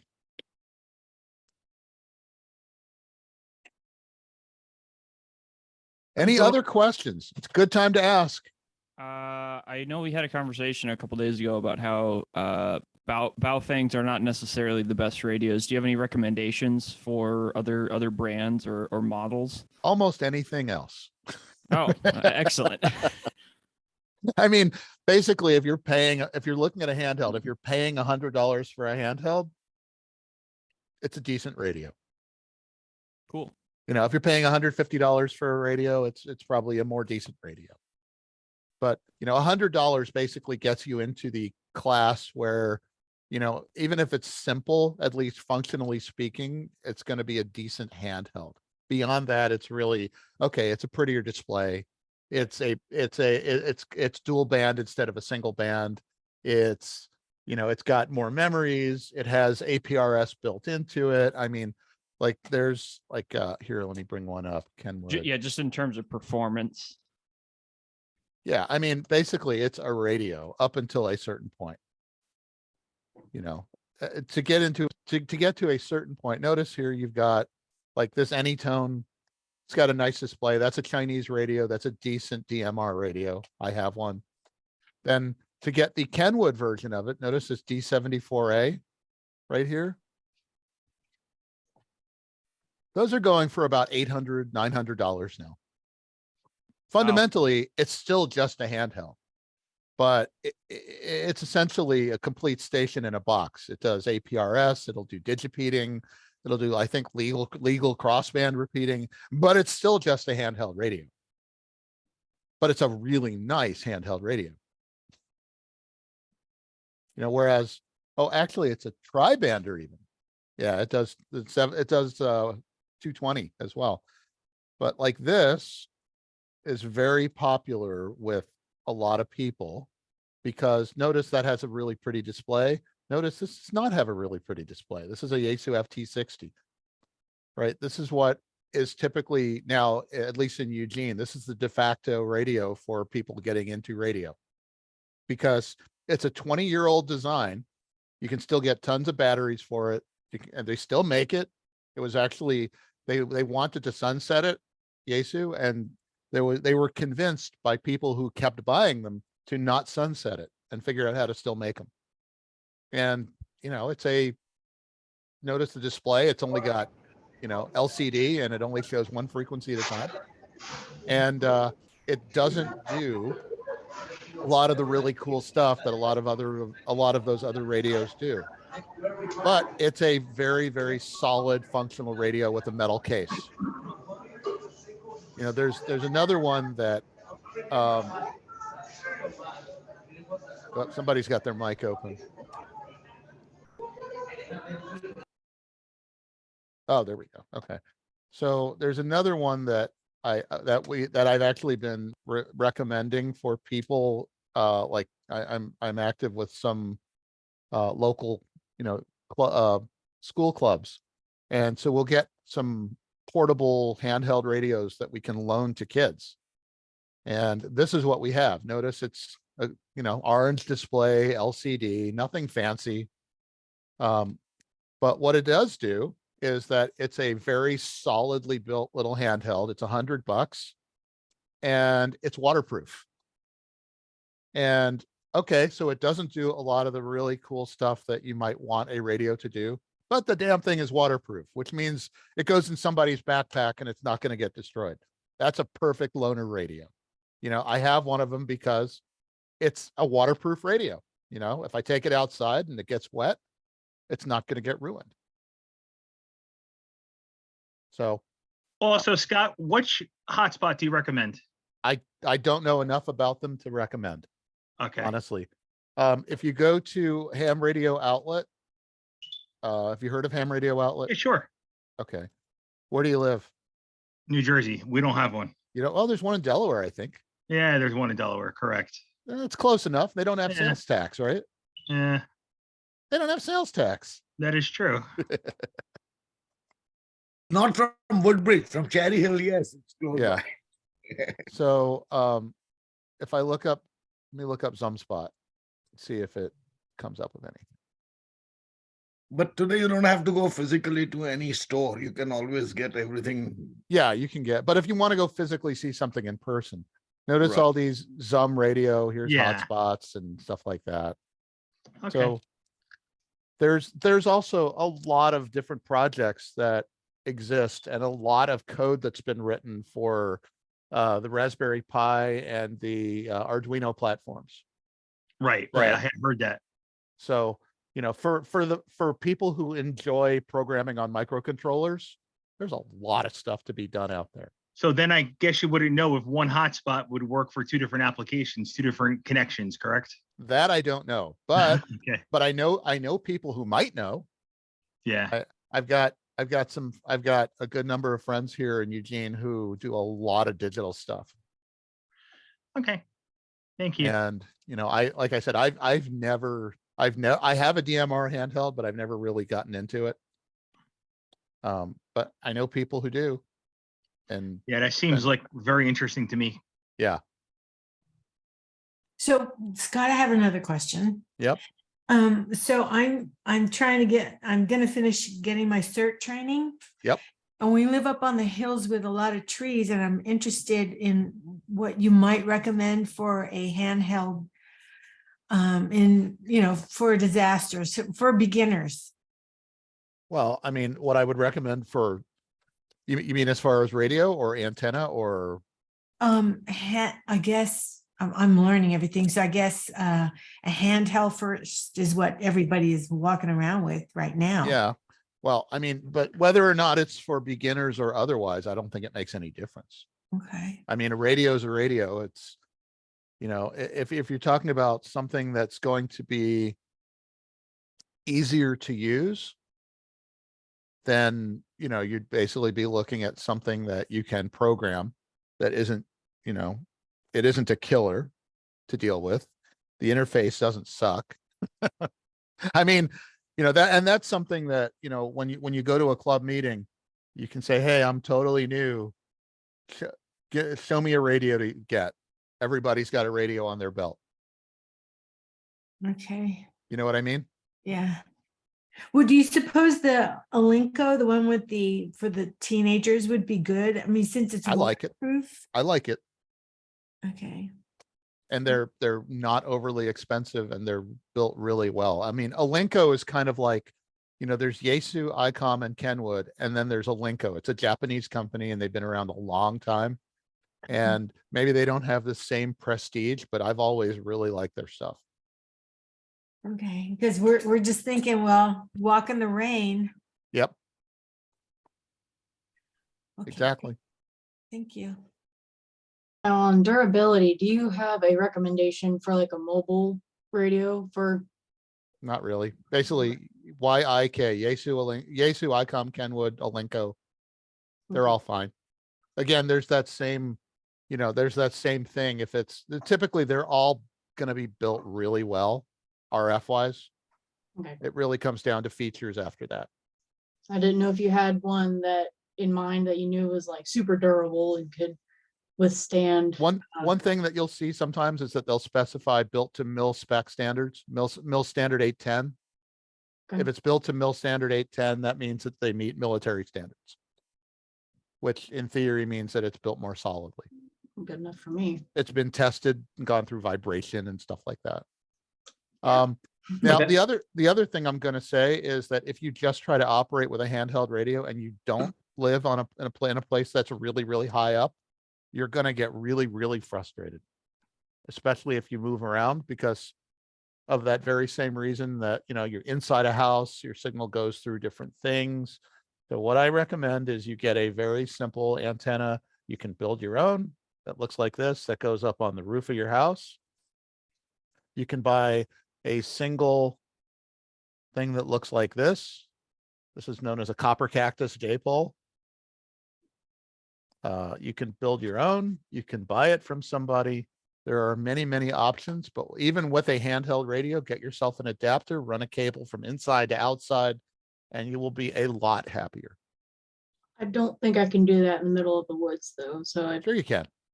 On my car when I'm Sure you racing. Well, are you going to have a mag mount antenna on the car? I don't know yet. We might just pull the antenna off of the roof that was there and solidly mount one because we don't need it to come off. So I just don't need something like that's gonna catch trees or something, mailboxes. Oh, that's true. So I didn't know if there was anything you liked for that. Not specifically. That's fine. Like if we're talking about, I know Bonnie was saying like antennas that, you know, you put up, here's for $80. Here's a Comet GP3. If you don't want to build your own, this is a 4-foot long antenna, fiberglass, waterproof. Just stick it up on a pole on the roof. Or if you have like a vent pipe up on the roof of the house, you just, you know, bungee cord it or duct tape it to the roof and run a cable down to the inside the house. When you get those cables that you're running into the house, are they already designed based on their length to keep the voltage as it should be? Ask the question again. I mean, you're typically going to buy a 50 ohm cable. Okay. And they'll maintain that because I guess I don't know for sure what I'm asking. If I end up getting a very long cable, am I going to have to do anything to boost the signal? Well, you're not going to, I mean, it depends what you're going to do. I mean, if you're, when you say a very long cable, how long is very long? Well, it might need to be 100 feet. That would be bad. That would be bad. That would be bad. So is there something you can, you know, like we talked about capacitors and different ways to keep the strength? No, you can't I really mean, do if you use a mobile rate, I mean, let's say that over 100 feet, you're going to lose 40% of your power. So if you're running 5 watts, you're going to end up with 3 watts going out. If you're running 50 watts, you're going to end up with 30 watts going out. So, you know, that maybe helps you determine whether or not you buy a mobile radio or a handheld and use it. Okay. Another question I had on the magnetic antennas that you might want to put on your car. I don't want to leave it on all of the time. Do they still have to be tuned then And does that change if you put it in a different spot on your car each time? It might change it slightly, but not a whole lot. And typically once you trim it to length, it's going to be okay. But it does originally when you buy it, they're not Depends on trimmed the to antenna. proper length. Depends on the antenna. If you buy let's say a Larson antenna that says it's a VHF antenna cut to length, and it comes saying it's good from 138 to 174, but you need to cut it. Then you basically grab your cutters and you trim it and see what you get. And then you trim it and see what you get, and trim it and see what you get. A lot of them will be, pre-tuned, in which case they're cut to length, and they're usually really close. Yeah, I thought the magnetic ones might all be pre-tuned, but I It don't depends know. how they're built. Some of them are completely integrated. Like, if I look at like this, what is it? Tram 1185. I think here, like if I look at this antenna, right there, something like this, this is what I use on my daughter's car. Right. That's going to be pre-cut and pre-tuned. Notice it even says pre-tuned. Right. But then there's like a Larson NMO 270, or let's say an NMO VHF antenna.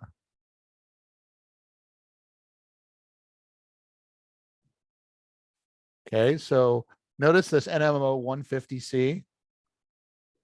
That's going to be just a VHF antenna, and you're going to cut it to lengths. Here's one that says 144 to 174. It's basically an antenna that screws onto an NMO base, and you have to cut it to the proper length. So depends what you get.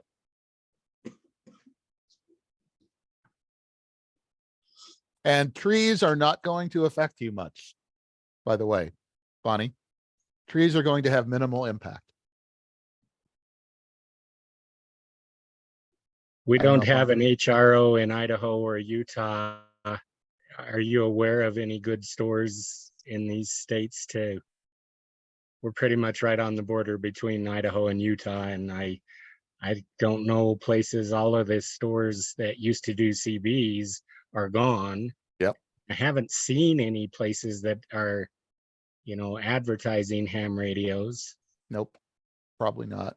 And locations: Anaheim, Atlanta, Denver, Milwaukee, Newcastle, Delaware, Phoenix, Plano, Portland, Sacramento, Salem, New Hampshire, San Diego, Florida, and Virginia. Yeah, I already looked that up. None of those are close. Yeah. So basically, you'd talk to people and try to see stuff in person and figure out what you want to get. Okay. Other questions? Yeah, okay, so I get a handheld with Bluetooth. And I want to be able to connect my laptop to it, and can I hit the internet and that? I have no idea. And when you say Bluetooth, I mean, usually Bluetooth is for the audio side, I would think. I don't know for sure though. Oh, what? No, I can do file share through my laptop from my phone. It's called a hotspot. Right. But I'm looking for online connectivity through the airwaves. Okay, well then you're really looking at something a little different too, because you're basically looking at something like you're really looking at something like this. Let me bring that up. You're either looking at packet or you're looking at something like Arden. And this is an application of Wi-Fi over long range, high speed communications over microwaves.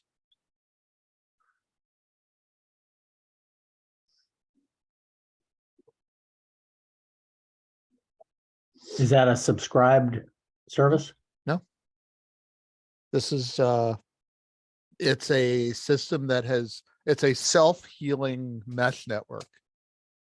And basically you can have Arden nodes that are tied to the internet, and you have basically bridges and gateways and things like that. But essentially it's like a parallel network to the internet. which can be bridged over to the network, bridged over to the internet. But it can also function completely independently. Like we over at the museum, we have an Arden node, which is a part of this system, which is tied over the internet to another system, which is then tied to the RF side. And the whole thing is running a big PBX, and we actually have a full duplex telephone sitting there. And you pick up the telephone and you dial a 4-digit number, and it connects you to, it rings somebody else's phone. So, Wow. Yep. So it's completely indistinguishable from any other high-speed like voice over internet protocol network. I know one of the guys has a Minecraft server running on it, running across Arden.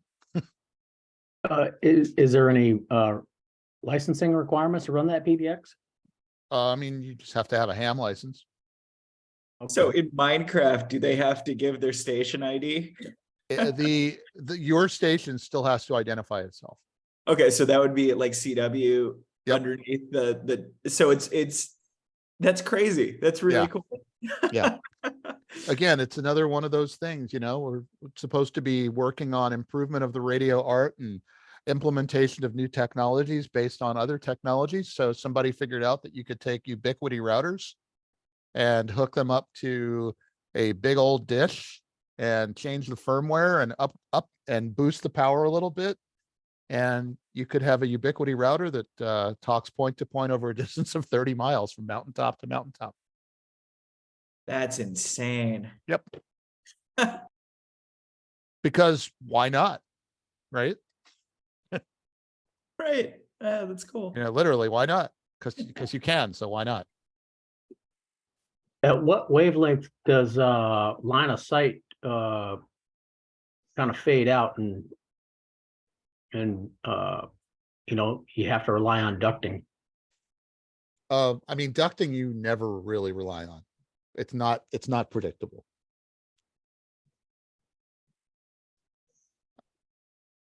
So I mean, line of sight always works. I mean, right. Line of sight always works. It's just that at certain frequencies, at lower frequencies, it's not the predominant mode of communications.